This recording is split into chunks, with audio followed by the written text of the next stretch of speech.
Praise lord అక్క, చెప్పండి. అన్న నాకు ఒక డౌట్ అన్న, ఒక మనిషిలో రెండు ఆత్మలు పనిచేస్తాయి అన్న? రెండు ఆత్మలు కాదక్క, దాదాపుగా 10,000 ఆత్మలు కూడా పనిచేస్తాయి. బైబిల్లో ఉంటుంది కదా, ఒక వ్యక్తికి దయ్యం పడితే మీ పేరు ఏం పేరు అని అడిగితే మేము అనేకులం ఉన్నాము అంటారు. సైన్యం ఉన్నాము అంటారు. ఒక సైన్యంలో 5,000 లేదా 8,000 మంది ఉంటారు. ఎన్ని ఆత్మలైనా ఉండొచ్చు. మనం మామూలుగా ఉన్నప్పుడు ఎన్నో ఆత్మలు ఆవరిస్తూ ఉంటాయి. ప్రార్థన చేసినప్పుడు ఆవలింపులు వచ్చి అవి వెళ్ళిపోతూ ఉంటాయి. కొంతమందికి వాంతుల ద్వారా వెళ్ళిపోతాయి. కొంతమంది దగ్గు వచ్చి కూడా ఆత్మలు అనేటివి వెళ్ళిపోతాయి. కొంతమంది కంట్లకెళ్ళి వాటర్ వస్తూ ఉంటాయి దురాత్మలు వెళ్ళిపోయేటప్పుడు. కొంతమందికి భయంకరమైన కడుపు నొప్పి వస్తుంది. ఆ విధంగా ఈ ఆత్మలు, చీకటి శక్తులు వెళ్ళిపోతూ ఉంటాయి. ఎన్నో ఆత్మలు ఉంటాయి, లక్షల ఆత్మలు కూడా ఉండే ఛాన్స్ ఉంటుంది. మన ఆత్మ నేను చెప్పిందన్న పరిశుద్ధాత్మ, దురాత్మ అలా రెండు ఆత్మలు ఒక మనిషిలో పనిచేస్తాయన్నా ఏంటి? పనిచేస్తాయి అక్క. అంటే వాళ్ళు ప్రేయర్లో లేనప్పుడు దురాత్మ పనిచేస్తుంది, ప్రేయర్లో ఉన్నప్పుడు దేవుని ఒక ఆత్మ పనిచేస్తుంది. ప్రేయర్లో లేనప్పుడు ఎవరి మీదైనా అంతే, వాళ్ళ మీదనే కాదు, పనిచేసే ఛాన్స్ ఉంది. ఓకే అన్న, థ్యాంక్స్ అన్న. అది డిస్కంటిన్యూ చేస్తాం కదా, ఆ టాపిక్ గురించి మాట్లాడొచ్చా? మాట్లాడచ్చు అక్క.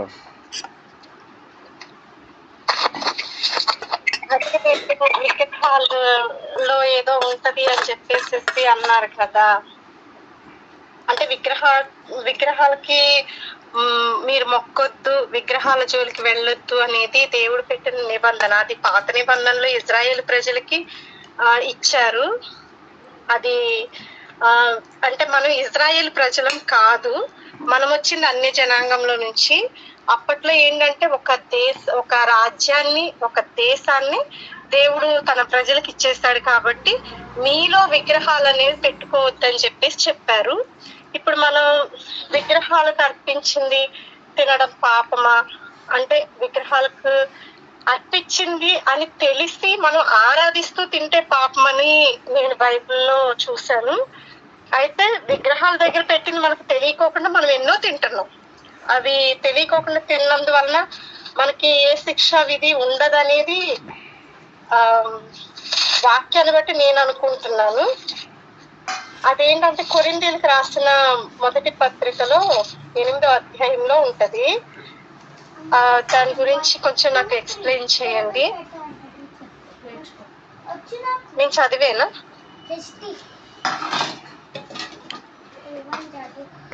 అక్క నేను ఒక డౌట్ అడుగుతా అక్క. అంటే మీరు క్లారిటీగా దానికి ఆన్సర్ చెప్తేనే నేను చెప్పగలుగుతాను. ఇప్పుడు ప్రసాదం అంటారు కదా, దాన్ని అసలు ప్రసాదం అంటే ఏంటి చెప్పండి. మనం పెట్టింది ఎక్కడెక్కడో తింటామని మీరు అంటున్నారు కదా, మనం ఎక్కడ పెట్టింది తింటాం ఒకసారి చెప్పండి. ఇప్పుడు మీరు ఎప్పుడైనా ఫంక్షన్స్కి వెళ్ళారా బ్రదర్? వెళ్ళినా, హిందూ ఫంక్షన్స్ కూడా వెళ్ళినాను. హిందూ ఫంక్షన్స్ కి వెళ్ళినప్పుడు పరమాన్నం అనేది వండుతారు. అది దేవునికి ప్రత్యేకించి వండుతారు. వండిన దాన్ని విడిగా తీసి విడిగా ఆ ఫోటో ముందు పెడతారు. మిగతాదంతా ఒక్కొక్కసారి ఏంటంటే ఆ చట్నీని కూడా తీసుకెళ్ళి అక్కడ పెట్టేస్తారు.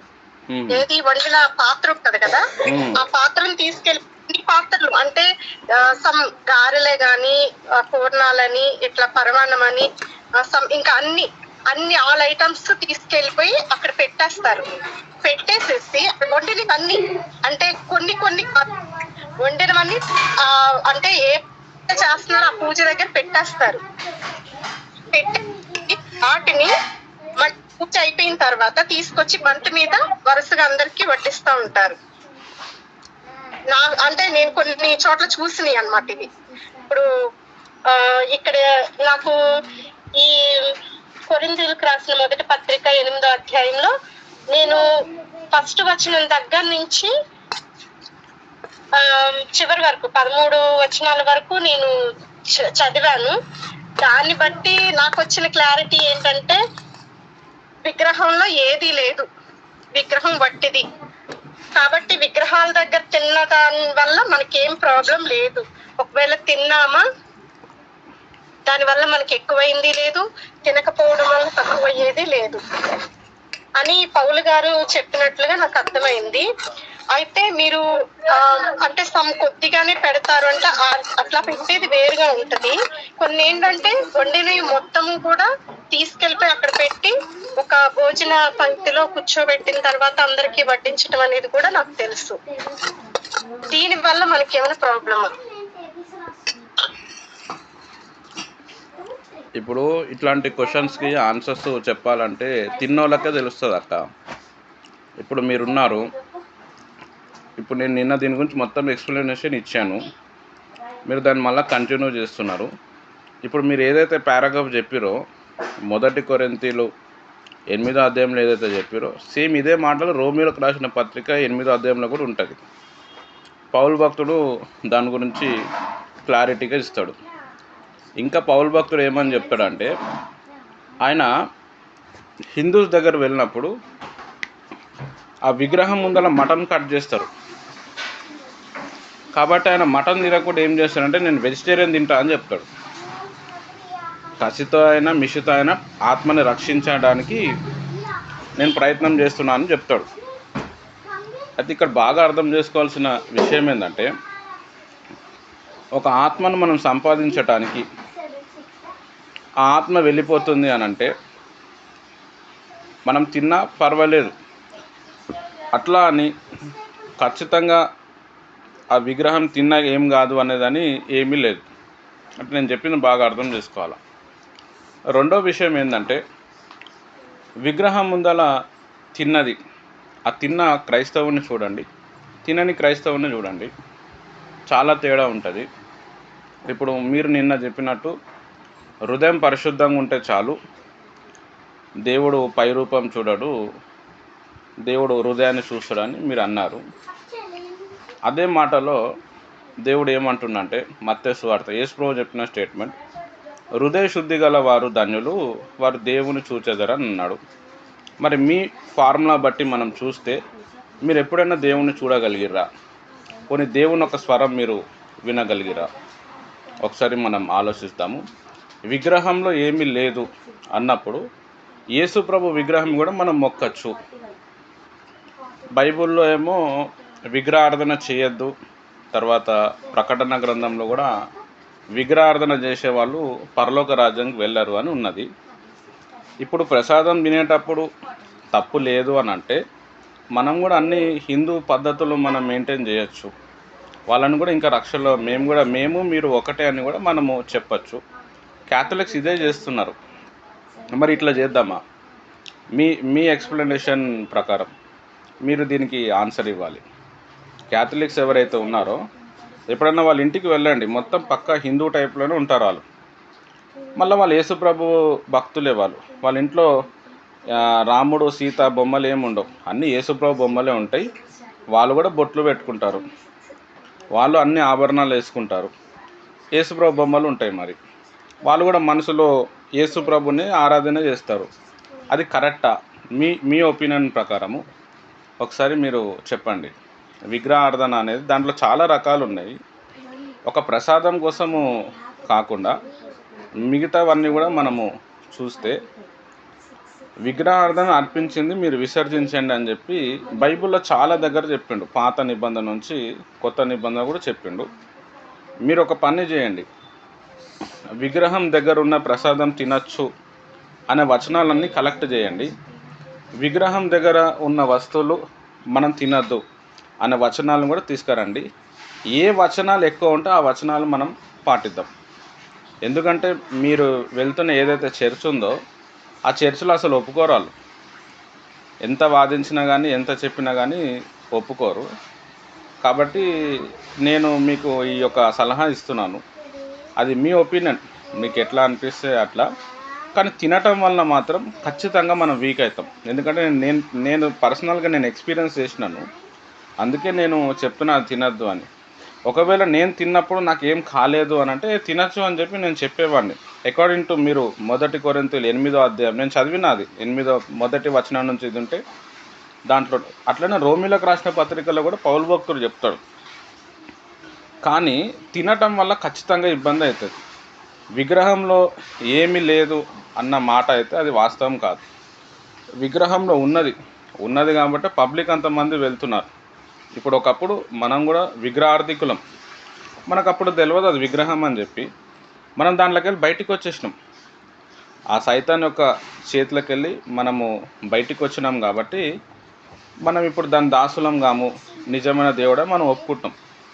దాంట్లో అసలు ఏమీ పవర్ లేకపోతే మంచి చదువుకున్న వాళ్ళు, మంచి నాలెడ్జ్ ఉన్నవాళ్ళు, సైన్స్ తెలిసిన వాళ్ళు మరి ఎందుకు మొక్కుతున్నారు? ఆ శక్తి వాళ్ళని ఆ విధంగా అట్రాక్ట్ చేస్తుంది కాబట్టి మొక్కుతున్నారు. బైబిల్లో ఎన్నో పద్ధతులు ఉన్నాయి. ఆ పద్ధతులు గుండా వెళ్ళకుండా మీ చర్చ్ ఆఫ్ క్రైస్ట్, ఓన్లీ మీ చర్చ్ ఆఫ్ క్రైస్ట్ వాళ్ళే దీన్ని చెప్తారు, ఇంకా మిగతా వాళ్ళు ఎవరు చెప్పరు. మీరు చెప్పిన దానికంటే ఎక్కువ వచనాలు చూపిస్తాను నేను, మీ వాళ్ళు ఏదైతే ఫాలో అవుతారో. అయితే నేను చెప్పేది ఏంటంటే అది విగ్రహార్థన కిందికి వస్తుంది. పొరపాట్లో మనం తినేసినా మనకి ఇబ్బంది అవుతుంది. ఇప్పుడు ఒక గప్చుప్ ఉంది, గప్చుప్కి వెళ్ళినప్పుడు వాడు మొత్తం పూజ చేస్తాడు. దాని తర్వాత హోటల్స్కి వెళ్తాం, వాళ్ళు కూడా పూజలు చేస్తారు. ఇప్పుడు మీరు చెప్పినట్టు ఎక్కడన్నా వెళ్ళినప్పుడు వాళ్ళు కూడా మొత్తం పూజ చేసి ఇస్తారు, మనం తింటాము. తిన్నప్పుడు ఖచ్చితంగా మన ఆత్మీయ స్థితి దెబ్బతింటుంది. మీరు కావాలంటే ట్రై చేసి చూడండి. మీరు పర్టికులర్గా విగ్రహం దగ్గర, ప్రసాదం దగ్గర మీరు, ఎందుకంటే మీరు రీసెర్చ్ చేస్తారు కాబట్టి మీరు ఒకసారి తిని చూడండి. నేను ఒకరోజు ఏమైంది, సైకిల్ మీద వెళ్తున్న ఒక ప్రాంతానికి, అక్కడ ఎండాకాలము కుండ పెట్టిరు, అన్ని విగ్రహాలు ఉన్నాయి. ఒక హిందూ ఆయన ఏం చేస్తుండంటే వాటర్ ఇస్తుండు. వాటర్లో ఏముంటుందని చెప్పి నేను వాటర్ తాగిన. వాటర్ తాగంగానే నా మైండ్ అంతా డైవర్ట్ అయిపోయి డిస్టర్బెన్స్ అయ్యి ఆ ఊరికి వెళ్ళకుండా నేను చక్కగా ఇంటికి వచ్చేసిన. నేను అసలు అందులో ఏమీ లేదు అన్నప్పుడు నాకెందుకు ఇట్లా అటాక్ అయింది? ఇప్పుడు నేను మీకు వేస్తున్న చిన్న ఒక హోంవర్క్ ఏంటంటే, ఎవరి దగ్గర ప్రసాదం, మీరు డైలీ ప్రేయర్ చేస్తూ ఉండండి, డైలీ బైబిల్ చదువుతూ ఉండండి, ప్రసాదం తినండి. అప్పుడు మీకు తెలుస్తుంది దాంట్లో అసలు మీకు ఏం చేంజెస్ అనిపించలేదు, అంత మంచిగానే ఉంది అన్నప్పుడు మీరు దాన్ని ఫాలో అయిపోండి. మీ లోపల ఏమైనా చేంజెస్ వచ్చినప్పుడు దాన్ని గమనించండి. అది మనము తెలుసుకోవాలి. ఇప్పుడు మీ చర్చ్ ఆఫ్ క్రైస్ట్ బోధ వాళ్ళు చెప్పే విధానం ఏంటంటే, హిందువుల్ని ప్రభువుల రక్షణలో నడిపించడానికి వాళ్ళు ఇది ఒక మార్గం చెప్తున్నారు. కానీ వాళ్ళు చెప్పినవి బైబిల్లో కనబడతలేవు. బైబిల్లో కొన్ని వచనాలు ఉన్నాయి, ఆ వచనాలను వాళ్ళు టచ్ చేస్తలేరు. వాళ్ళకు అనుకూలమైన వచనాలను తీసుకొని చెప్తా ఉన్నారు. చెప్పి వేరే క్రైస్తవులు, వేరే పాస్టర్లు కూడా దీన్ని ఖండిస్తున్నారు, ఇదంతా తప్పు అంటున్నారు. అదంతా ఏమీ లేదు.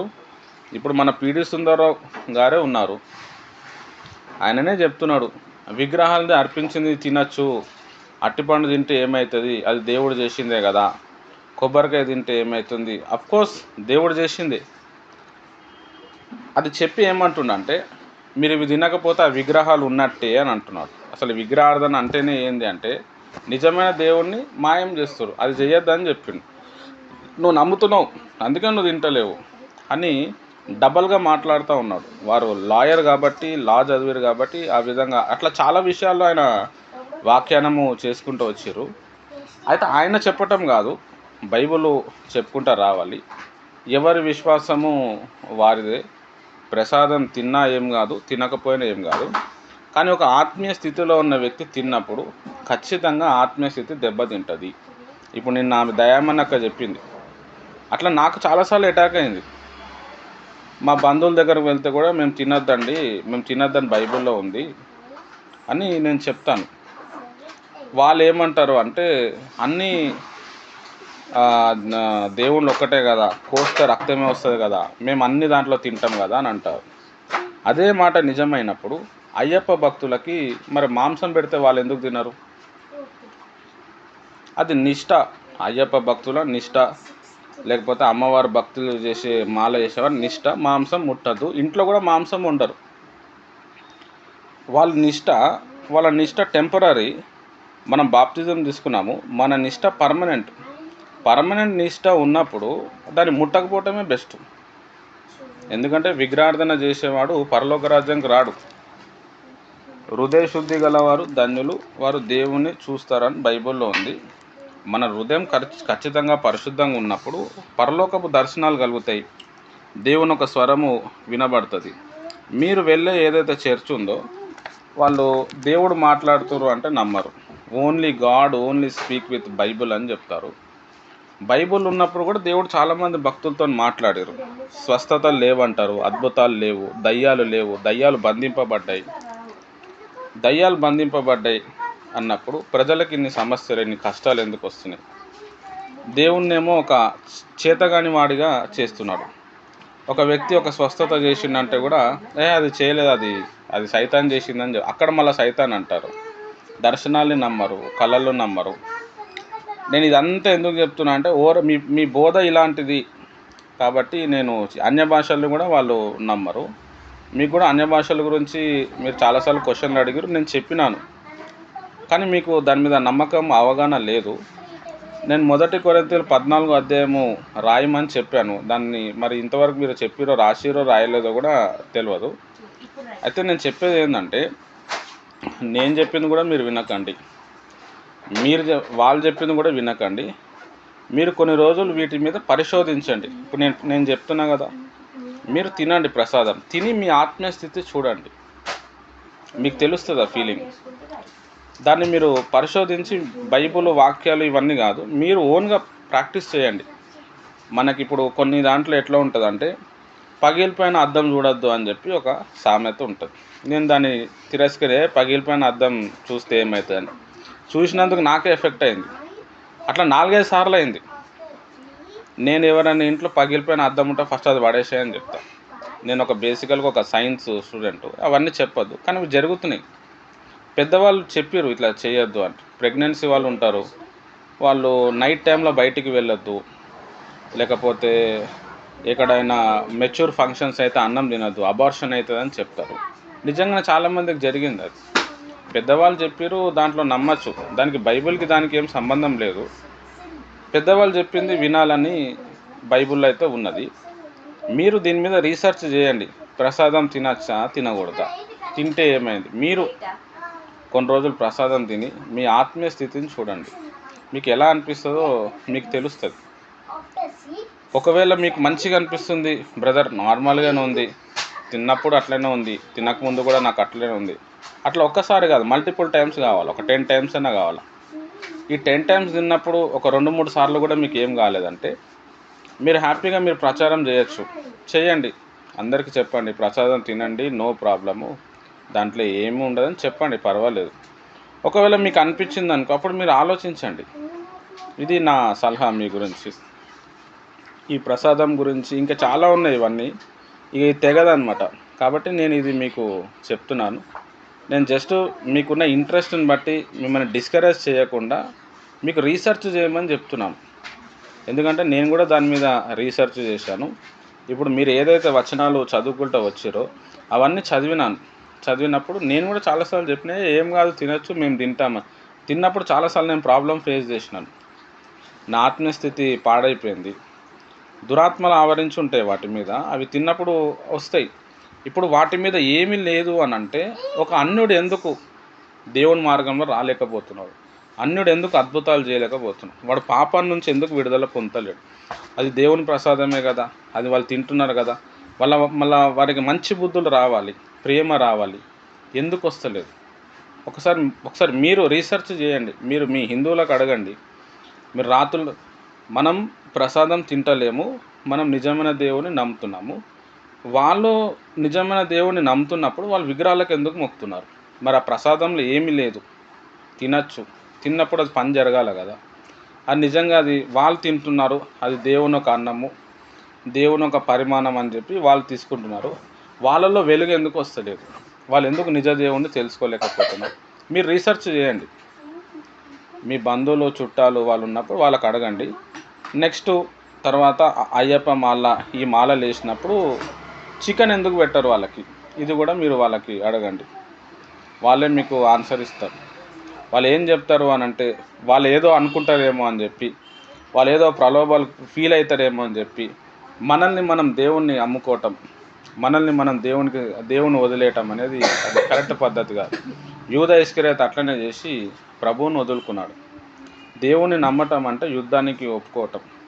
భర్త ఏమో అంటాడు, తండ్రి ఏమో అంటారు అంటే అనుకొని ఒకరోజు తెలుసుకుంటారు, తప్పేమీ చేస్తలేరు, వాళ్ళు చేసే తప్పులన్నీ చేస్తారు. దేవుని దగ్గరకు రాగానే నేను అట్లుంటా ఇట్లుంటా అంటారు.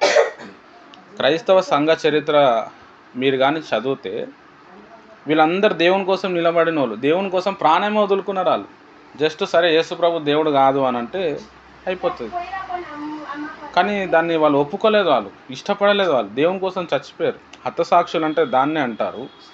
అంతం వరకు సహించువాడే ధన్యుడు, వాడే పరలోక రాజ్యం పోతాడు. మరి ఇప్పుడు భర్త ఏదో అన్నారని చెప్పి, తల్లిదండ్రులు ఏమో అన్నారని చెప్పి, భర్త విడిపోతారేమో అని చెప్పి మనం దేవుణ్ణి వదిలేస్తే మరి మనం దేవుణ్ణి ఎట్లా ప్రేమించినట్టు అవుతుంది. ఇది క్రైస్తవ అపోస్తుల బోధ అంటేనే ఇది.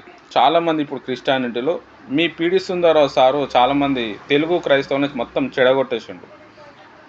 తర్వాత బైబుల్ చదివి కొంతమంది అర్థం చేసుకొని ఈ బోధ కరెక్ట్ లేదని చెప్పి వచ్చిన వాళ్ళు కూడా ఉన్నారు. మనం ఒక దైవజనుని మనం ఫాలో అవుతున్నప్పుడు వారి ఆత్మీయ స్థితి కూడా మనము పరిశోధించాలి. పీడి సుందరరావు ఆత్మీయ స్థితిని ఒకసారి మీరు పరిశోధించండి.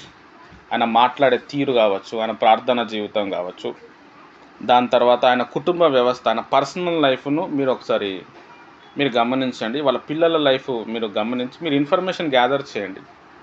నా దగ్గర చాలా ఇన్ఫర్మేషన్ ఉంది, కానీ అది నేను చెప్పను. మీరు ఇన్ఫర్మేషన్ గ్యాదర్ చేసి దాని ప్రకారం మీరు వెళ్ళడానికి ప్రయత్నం చేయండి. మీరు స్వతహాగా బైబిల్ చదవండి, ప్రాక్టీస్ చేయండి, మీకే దేవుడు నేర్పిస్తాడు. ఇప్పుడు నేను చెప్పిన వాక్యాలు ఏవైతే ఉన్నాయో, నేను చెప్పే ఏదైతే బోధ ఉందో, ఏదో పుస్తకాల్లో తీసుకొని వచ్చి మీ దగ్గర నేను చెప్తలేను, నేను బైబిల్లో ఉన్నదే చెప్తున్నా. ఇప్పుడు మనం ఒక ఎగ్జాంపుల్ మీకు ఇవ్వాలని కోరుచున్నాను. ఎలీషా దగ్గర ఒక నయోమోన్ అని చెప్పి ఒక వ్యక్తి వస్తాడు. ఆయన కుష్ఠవ్యాధి బాగా అయిపోతాడు, ఆయన యెహోవా భక్తుడు అయిపోతాడు. ఆయన సైన్యాధిపతి, యుద్ధానికి ముందల బలి అర్పణ చేయాల, రిమోన్ అని ఒక దేవతకి మొక్కాల. అప్పుడు ఆయన వచ్చి ఎలీషా గారికి అడుగుతారు, అయ్యా నేనైతే యెహోవా భక్తుని, మరి బలి అర్పణ చేయాలి, రిమోన్ దేవుని నేను ఆయన పూజించాలి, ఎట్లా చేద్దామంటే సమాధానంగా వెళ్ళు అని చెప్పిండు ఆయన. అక్కడ బైబుల్ ఒపీనియన్ కాదు, అది ఎలీషా ఒపీనియన్. అది ఎలీషా చెప్పిండు, ఓకే నో ప్రాబ్లం, మరి నువ్వు సైన్యాధిపతివి కదా, రాజరికం అంటారు. ఇప్పుడు వైఎస్ జగన్ గారు ఉన్నారు, ఆయన బేసికల్గా ఆయన క్రిస్టియన్, బాప్తిజం తీసుకుని ఆయన ఒక ప్రధానమంత్రి పోస్ట్లో ఉన్నాడు. ప్రధానమంత్రి పోస్ట్లో ఉన్నప్పుడు ఆయన పూజలు పునస్కారాలు చేసినా కానీ తప్పు కాదు, అది రాజరికం, అది ఉంది కాబట్టి, రాజ్యాంగంలో అది ఉంది కాబట్టి ఆయన చేయాల్సి వస్తుంది. మామూలుగా ట్రూ బిలీవర్గా ఆయన యాక్చువల్గా చేయొద్దు, కానీ ఆయన ఉన్న పోస్ట్ అక్కడ చెప్తా ఉన్నది. ఇట్లనే ఇప్పుడు నేను, మా ఫ్యామిలీ మొత్తం హిందూ బ్యాక్గ్రౌండ్ ఉన్నారు, నేను ఒకరిని దేవుణ్ణి నమ్ముకున్నాను, నేను ఒక పాస్టర్ అయినాను, మా నాన్న చనిపోయాడు ఎగ్జాంపుల్ అనుకుందాం. హిందూ బ్యాక్గ్రౌండ్ ఏమంటుందంటే మీ నాన్నకు నువ్వే తల కొరివి పెట్టాలా. నేను ఒక పాస్టర్ని, ఆ టైంలో నేను తల కొరివి పెట్టచ్చు. ఎందుకనంటే for sake of my father, మా అమ్మ నాన్న వాళ్ళ కోసం, మా బంధువుల కోసం. అక్కడ క్రీస్తు ప్రేమను నేను చూపిస్తున్నాను. ఇక్కడ మన చాలామంది తప్పిపోతారు. అట్లా చేసిన తప్పేమి కాదు. ఎందుకనంటే మరి వాళ్ళు వింటలేరు, నేనే పెట్టాలంటున్నారు. అప్పుడు దేవుడు దాన్ని చూసి చూడినట్టు వదిలేస్తాడు. అది పెద్ద మ్యాటర్ కాదు. ఇది మనము అర్థం చేసుకోవాలి. మన విశ్వాసాన్ని మనం డెవలప్ చేసుకోనికి ప్రయత్నం చేయాలి. ఇప్పుడు ఇంకా కొంతమంది బాప్తిజం తీసుకొని ఉంటారు, తల్లి బాప్తిజం తీసుకొని ఉంటుంది, తల్లి చచ్చిపోతుంది, కొడుకులు మొత్తము హిందూ బ్యాక్గ్రౌండ్లో ఉంటారు, కొడుకులు వాళ్ళ తండ్రి దగ్గర నుంచి కూడా మొత్తం హిందూ బ్యాక్గ్రౌండే ఉంటారు. మరి తల్లి చచ్చిపోయింది, పాస్టర్ ఏమంటాడంటే ఆమె చనిపోయింది, ప్రభువునందు నిద్రించి ఆమెకు బాప్తిజం ఇచ్చినాము, ఆమెకు మేమే పెట్టెలో పెడతాము, మేమే ఆమెకు మట్టి చేస్తాము అంటారు. కొడుకు ఏమంటాడంటే నేనే చేస్తా అంటారు. అయితే ప్రశ్న ఏంటంటే మరి ఆమె ఎక్కడ పోతుంది, ఆమెను సమాధి చేయాలన్నా లేకపోతే కాల్ చేయాలన్నా అని ఆలోచిస్తే ఆమెను కాల్ చేసినా పరలోకానికే పోతుంది, సమాధి చేసిన పరలోకానికి పోతుంది. ఆల్రెడీ ఆత్మను మనం రక్షించేసినాం, బాప్తిజం ఇచ్చేసినాం, ఆమె ప్రభువులో ఉంది, వాక్యానుసారంగా జీవించి చనిపోయింది. ఏ సాగు చేస్తే ఏముంది? అప్పుడు నాలాంటోడు ఏం చేస్తాడంటే కొడుకుకే సపోర్ట్ చేస్తాడు. బ్రదర్ నువ్వు ఏదైతే అది చెయ్యి, నీ వెనకాల నేను ఉంటాను. ఎందుకంటే మళ్ళీ నెక్స్ట్ టైం వాళ్ళని రక్షణలో నడిపించాలి కదా. ఈయనకు కూడా ప్రభువులోనే చేయాలని ఉంటుంది, వాళ్ళ బంధువులు చుట్టాలు ఒప్పుకోరు. ఇట్లాంటి కాంప్లికేటెడ్ ఇష్యూస్ వచ్చినప్పుడు మనము ప్రసాదం తిన్నా కానీ పెద్ద తప్పేమీ కాదు. అక్కడ ఒక మనిషిని రక్షించటానికి ఓకే చెప్తున్నామాట, అక్కడ అది ఇష్టపడి మనము పోతలేము. ఓకే, ఆయనను రక్షించడానికి ఆయన ఫీల్ అవుతాడేమో అనేదానికి మనం ప్రసాదం ఒకసారి తిన్నా ఏం కాదు. చెప్పాలి, అరే బాబు మా బైబిల్లో ఇట్లా ఉంది, నేను తినకూడదు, తింటే నాకు ఇబ్బంది అవుతుంది, కానీ నేను నీకోసం, నాలో ప్రేమ ఉంది కాబట్టి నీకోసం నేను తింటున్నా. అట్లా తిన్నా కానీ ఏం కాదు. మరి ఆయనను రక్షించాలా కదా. ఇప్పుడు ఎవరైనా చనిపోతే ఖచ్చితంగా మనం వెళ్ళాలా. కొన్ని చర్చెస్ వాళ్ళు వెళ్ళరు, వాడు హిందూ అయితే అసలే వెళ్ళాడు, క్రిస్టియన్స్ అయితేనే వెళ్తారు. తింటే హిందూ అక్కడ పోయి తింటే పాపం వస్తుంది అనుకుంటారు, కానీ అట్లా ఏం లేదు. బైబిల్లో ప్రసంగి గ్రంథంలో ఏమని చెప్పిందంటే జ్ఞానవంతుడు ఏడుపు ఇంట్లో ఉంటాడు. వాడు హిందూ ఉండని, ముస్లిం ఉండని, ఏమైనా ఉండని వెళ్ళొచ్చు, తిని రావచ్చు, కానీ వెళ్ళినప్పుడు మనకి ఇబ్బంది అవుతుంది. ఇప్పుడు ఒక మనిషి చనిపోయాడు, ఆయన దినం చేస్తారు, అప్పుడు మటన్ వండుతారు. అట్లాంటి ప్లేసెస్లో ఏం చేయాలంటే వెజిటేబుల్ బిర్యానీ, వెజిటేబుల్ రైస్, అన్నం పప్పు మజ్జిగ తినేసి వస్తే అది తప్పేమి కాదు. అది ఆయన నాడ సాటిస్ఫై చేసినట్టు ఉంటుంది, మనం అన్నం తిన్నట్టు కూడా ఉంటుంది. అక్కడ ఎందుకు నాన్ వెజ్ తినద్దు? ఆ విగ్రహం ముందర వాళ్ళు కట్ చేస్తారు, అది రక్తం ఒలుకుతుంది, సైతాన్ ఆవరించి ఉంటుంది. తినేసి రావచ్చు, కానీ ఇబ్బంది అయితే అవుతుంది అక్కడ పోయినందుకు. మళ్ళీ మనం ప్రేయర్స్లో ఉంటే తగ్గిపోతుంది. ఇక్కడ దేవుని ఒక వాక్యాన్ని మనం చూసుకుంటూ అన్యుల ఆచారం కోసం దేవుని ఒక వాక్యాన్ని మనం డైల్యూట్ చేయకూడదు. అంటే మనం దాన్ని తగ్గించద్దు అనమాట. తగ్గించడం వల్ల ఏమైపోతుంది అంటే ఇంకా పలసగా అయిపోతూనే ఉంటుంది. దాన్ని క్రైస్తత్వం అన్నారు. క్రీస్తు ప్రేమ కోసం ఏదో అనుకోకుండా ఒకసారి చేయొచ్చు, మాకైతే ఇష్టం ఉండదు, మేమైతే బాప్తిజం తీసుకున్నాము, మేమైతే రావద్దు, కానీ రావాల్సి వస్తుంది, మేము చేయాల్సి వస్తుంది కాబట్టి చేయొచ్చు. ఇప్పుడు మన బ్యాచ్లో ఆమె వైజాగ్ లక్ష్మక్క గారు ఉన్నారు, ఆమెకు నేనే బాప్తిజం ఇచ్చిన. తర్వాత ఆమెకి పెళ్లి సంబంధం వచ్చింది, వాళ్ళ అమ్మాయికి పెళ్లి చేయాల్సి వచ్చింది. ఆ అబ్బాయి వాళ్ళు పక్కా హిందువులు, వీళ్ళేమో కొంచెం ప్రభువుని నమ్ముకుని చర్చికి వస్తున్నారు. హిందూ పెళ్లి చేయాలి. నేనైతే వద్దని చెప్పిన, వద్దక్క చాలా ప్రాబ్లం అవుతుంది, నీకు చాలా ఇబ్బందులు అవుతాయి. కానీ ఆమె కూడా తెలుసు, కానీ ఆమె ఇరుక్కపోయింది అమ్మాయి విషయంలో. చేసిందని చెప్పి నేనేం కోపం పెంచుకోలేదు. ఆమె పిలవనట్టు వదిలేసింది. నేను పక్కా పోయినా అక్కడ, ఎందుకంటే నా మనుషులు. అక్కడ వెళ్ళినా మొత్తం హిందూ సాంప్రదాయంలో బొట్లు పెట్టుకునేది, ఈమె కూడా బొట్టు పెట్టుకుంది, మొత్తం అంతా కూడా చేసి వచ్చింది. అది అడ్డం పడిపోయింది ఆమె. అసలు దాంట్లో ఏమీ లేదు బ్రదర్ అన్నప్పుడు అడ్డం ఎందుకు పడిపోవాలా? ఇప్పుడు కూడా లేవలేని పరిస్థితిలో ఉంది ఆమె. పెళ్ళైపోయి దాదాపుగా 3 years ఏమవుతుంది. May 26th రోజు ఇట్లా 21కో 22కో అయింది. ఖచ్చితంగా ఇబ్బంది ఉంటుంది. అక్కడ పరిస్థితిని ఏం చేస్తే మనం ఏం చేయలేం. మన ఆత్మను మనం రక్షించుకోవాలి. మనం ఇప్పుడు ఈ అక్కగారికి అయితే మనం ఏం చెప్పలేం. కొంతమంది ఏం చేస్తారంటే నువ్వు హిందూ సాంప్రదాయం వెళ్ళినావని పాస్టర్ వెలేస్తారు. నా దగ్గర అట్లా చాలామంది ఉన్నారు విశ్వాసులు, బయట చర్చ్ వాళ్ళు. ఒక సిస్టర్ ఉన్నది, ఆమె సండే స్కూల్ టీచరు. ఒక అబ్బాయిని ప్రేమించింది, ఆ అబ్బాయి హిందూ, ఈమె సండే స్కూల్లో టీచర్. పాస్టర్కి చాలా దగ్గరగా ఉండేది, వాళ్ళ అమ్మ బాగా ప్రార్థన చేస్తుంది. అయితే హిందూ సాంప్రదాయంలో పెళ్ళి అన్నప్పుడు ఆ పాస్టర్ వదిలేసిండు. వాళ్ళ నాన్నగారు వేరే బ్రదర్కి పరిచయం అయితే ఆ బ్రదర్ నా దగ్గరకు వస్తే పెళ్ళంతా నేనే నడిపించిన, ఎంగేజ్మెంటు పెళ్ళి. పాస్టర్ వదిలేసిండు, రాలేడు. ఇప్పుడు ఆమె వెళ్ళిపోయింది. వాళ్ళు హిందూ సాంప్రదాయం ప్రకారము డిన్నర్ చేసుకున్నారు, మ్యారేజ్ మాత్రం క్రిస్టియన్ ప్రకారమే చేసిర్రు, నడిచిపోయింది. ఇప్పుడు అక్కడ ఏమైపోయింది అంటే అరే నా దేవుని ఒక సేవకుడు అర్థం చేసుకుని నిలబడ్డాడు అన్నది ఒక మంచి ఒపీనియన్ అనేది వచ్చింది. నువ్వు చాలా తప్పు చేసినావు అని అంటే దేవునికి అవమానం వస్తుంది.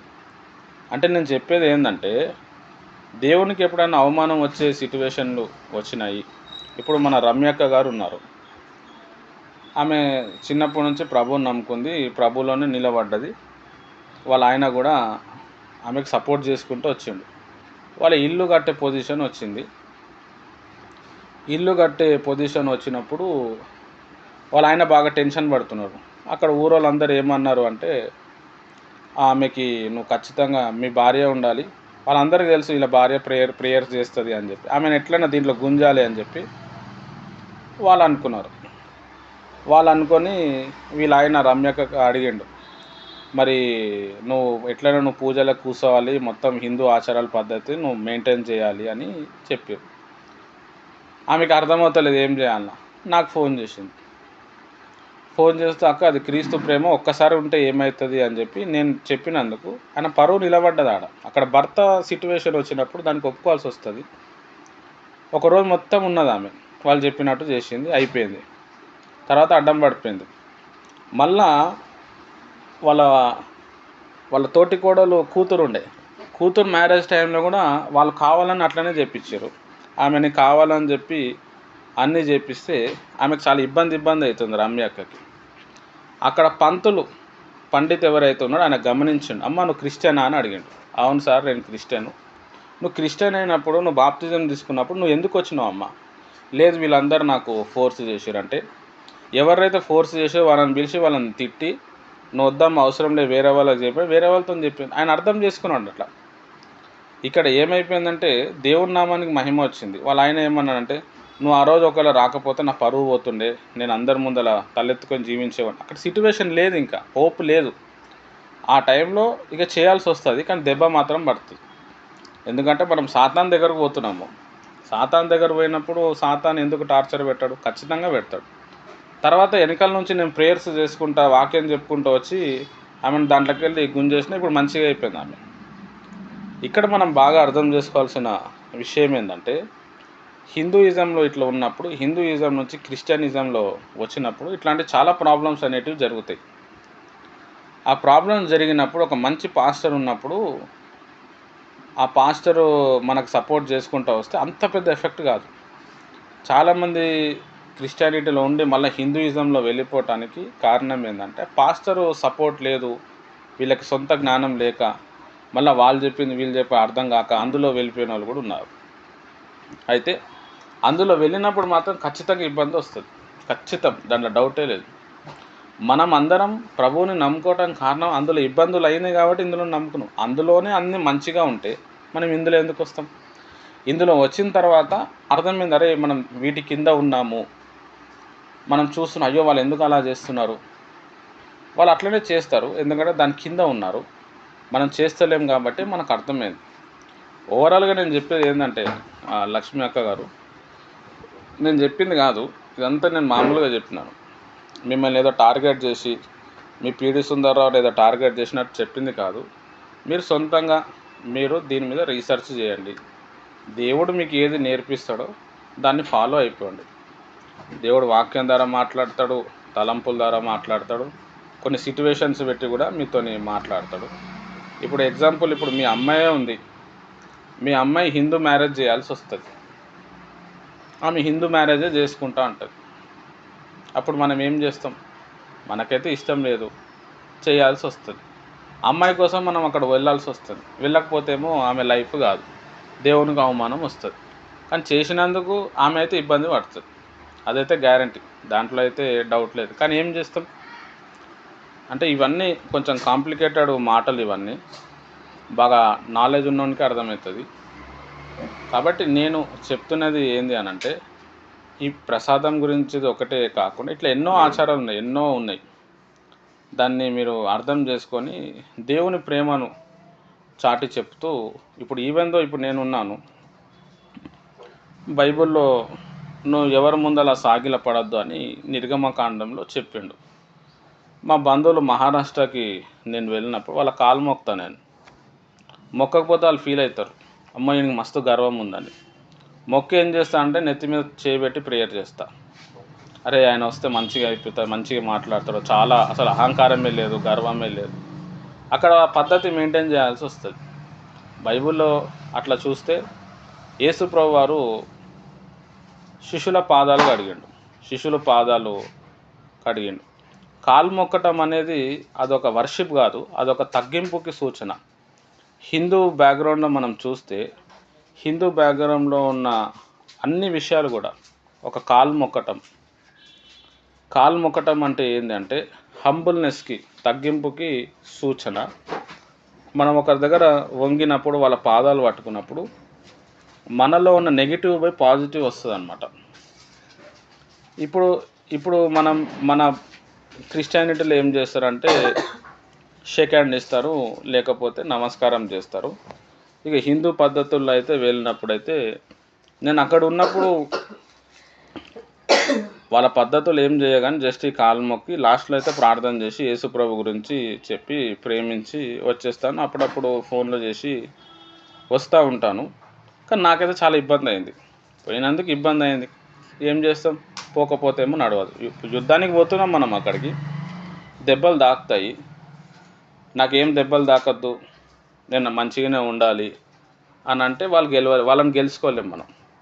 అట్లా పౌలు భక్తుడు ఈ కొరింథీయులకు రాసిన పత్రిక 8వ అధ్యాయం ఏదైతే ఉందో, నేను చెప్పిన ఫార్ములా మీద చేసిండు ఆయన చెప్పిండు. ఆయన రోమిలకు రాసిన పత్రికలో కూడా ఈ విషయాలు ఉన్నాయి, ఇంకా వేరే దగ్గర కూడా ఉన్నాయి. అయితే మనం అపోస్తుల బోధ మనం చూస్తే, అపోస్తులు అయితే ఏం చెప్పారంటే ఆ విగ్రహార్థాన్ని విసర్జించాలి, తర్వాత గొంతు పిసికే ఐటమ్స్ని మనం తినద్దు, వ్యభిచారం చేయొద్దు, ఇవి తప్ప మేము దేంట్లో కూడా అన్యులకి మేము ఫోర్స్ చేయలేదని చెప్పిండు.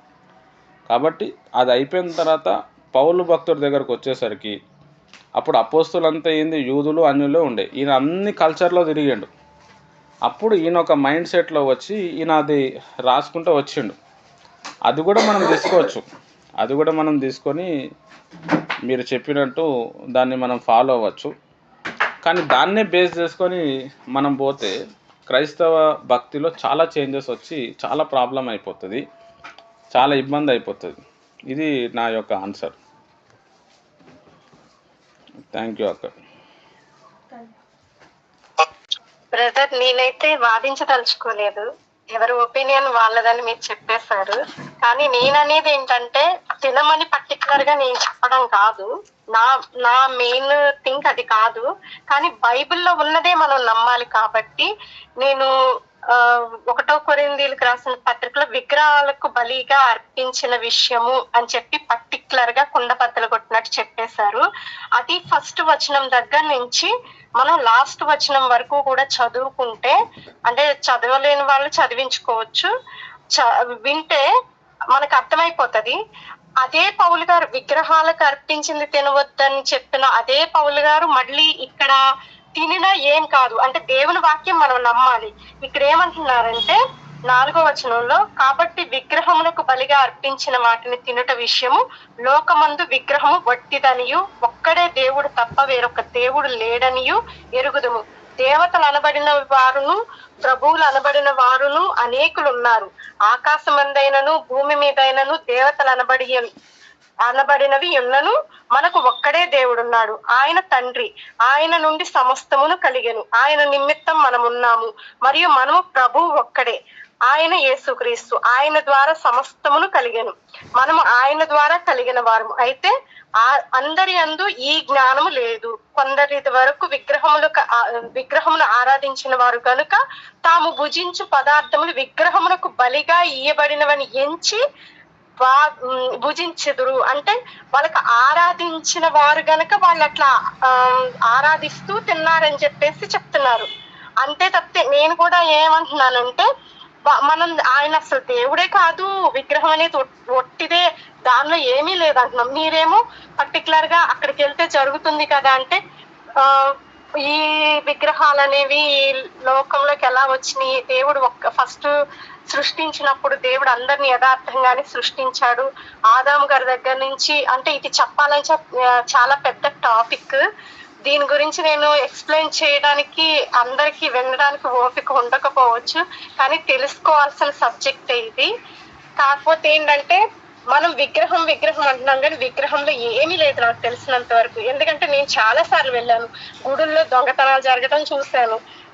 మళ్ళీ అక్కడికి నేను వెళ్ళినా కూడా నాకేం ప్రాబ్లం అనిపించలేదు. నాకు మనుషులుగా మనకి కష్టాలు అనేవి రోగాలు అనేవి సహజం రావడం, నా ఒపీనియన్ అది. ఎందుకంటే ఈవెన్ నేను ఒక నర్స్ గా కూడా ఒక ఆలోచిస్తాను, ఏది కాలం మారుతుంది. ఇప్పుడు నాకు జలుబు దగ్గు వచ్చింది, నేను ఎక్కడికి వెళ్ళానని వచ్చింది, దాని సిచ్యువేషన్ బట్టి వచ్చింది. అంటే వాతావరణం మారుతుంది కాబట్టి నాకు ఈ టైంలో కోల్డ్ అనేది సహజం, మనుషులకు వస్తుంది. నేను అక్కడికి వెళ్ళాను అందుకే వచ్చింది అని ఆలోచించుకుంటే మనకి దాని వల్లనే వచ్చిందని మెంటల్ గా మనం ఫిక్స్ అయిపోతాం.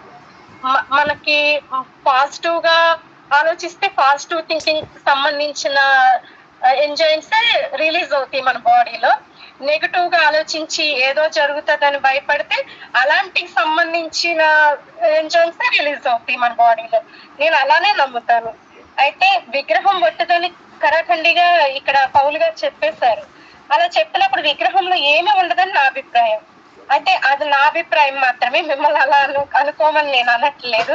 కొంతమంది అంటే తిరుపతికి వెళ్తున్నారు కదా అక్క, లేదా ఇక్కడికి వెళ్తున్నారు అక్కడికి వెళ్తున్నారు, మరి వాళ్ళందరూ ఎందుకు వెళ్తున్నారు అంటే అదొక మూఢాచారం నాకు తెలిసినంత వరకు. ఇప్పుడు మాకు కొన్ని ఏముంటదంటే ఏదైనా మొక్కుకుంటారు, ఇది జరిగితే మేము అక్కడికి వస్తామని. మనం కూడా దేవుని విషయంలో మొక్కుకుంటాం, ఏమని, దేవా నాకు ఇది సహాయం చేయి, నాకు ఈ సహాయం జరిగితే కనుక నేను నీకు ప్రేయర్ పెట్టించుకుంటాను, లేదా నేను నీకోసం ఈ కార్యం చేస్తాను, ఈ మీటింగ్ కి నేను సహకరిస్తాను అని మనం కూడా అనుకుంటాం.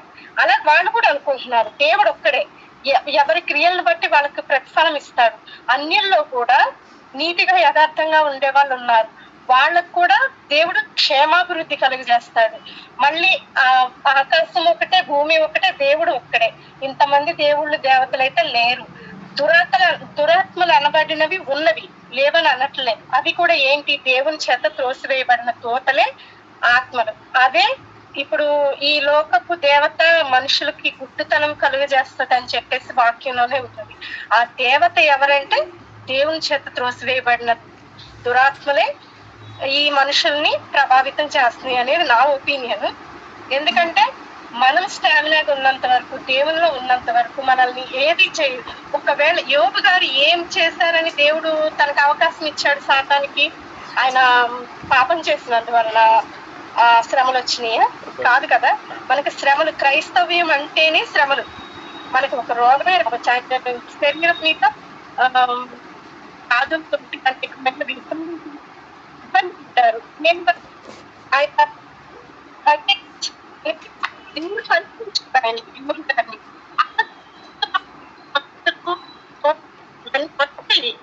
అలా వస్తుంది అని చెప్పేసి నేను ఏదో చేయడం కంటే ఇక్కడ జరిగింది అనుకో పొరపాటు.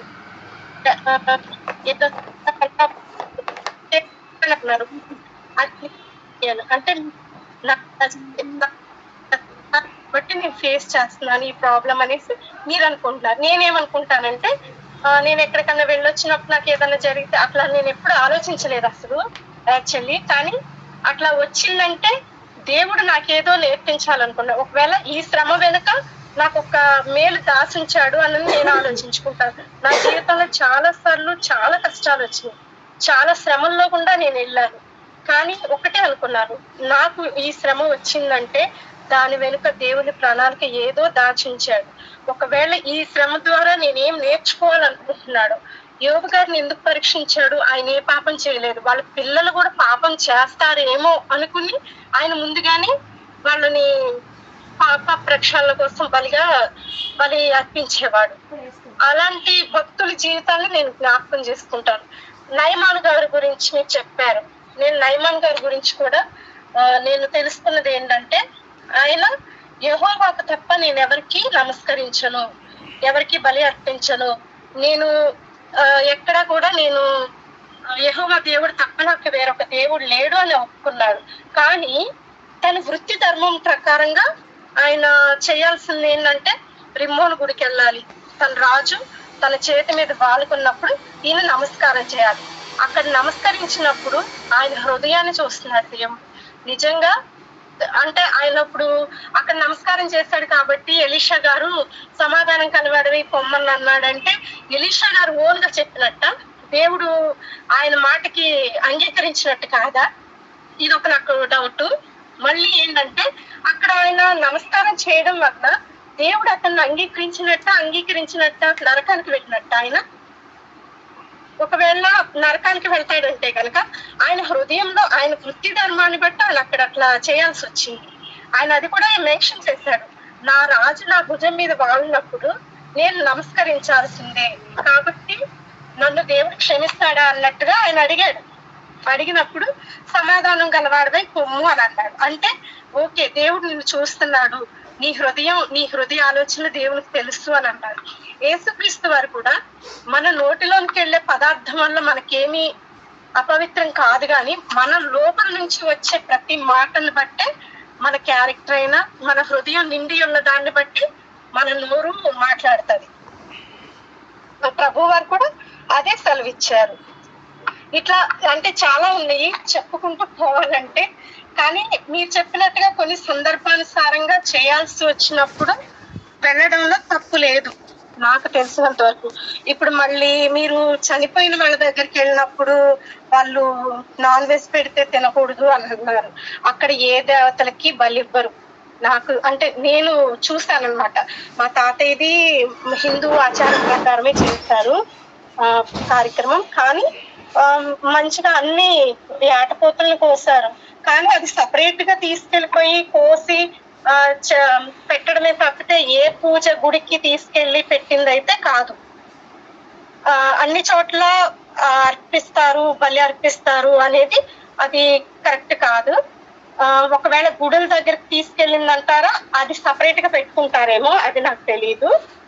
దినాల దగ్గర అనేది అట్లా చేయరు. ఇప్పుడు మటన్ వేయాలన్నా చికెన్ వేయాలన్నా ఆర్డర్ ఇస్తారు, తీసుకొస్తారు, వండుతారు, అంతే తప్పితే ఎక్కడా కూడా వాళ్ళు పూజలు చేసి విగ్రహాల ముందు పెట్టింది ఏది ఉండదు.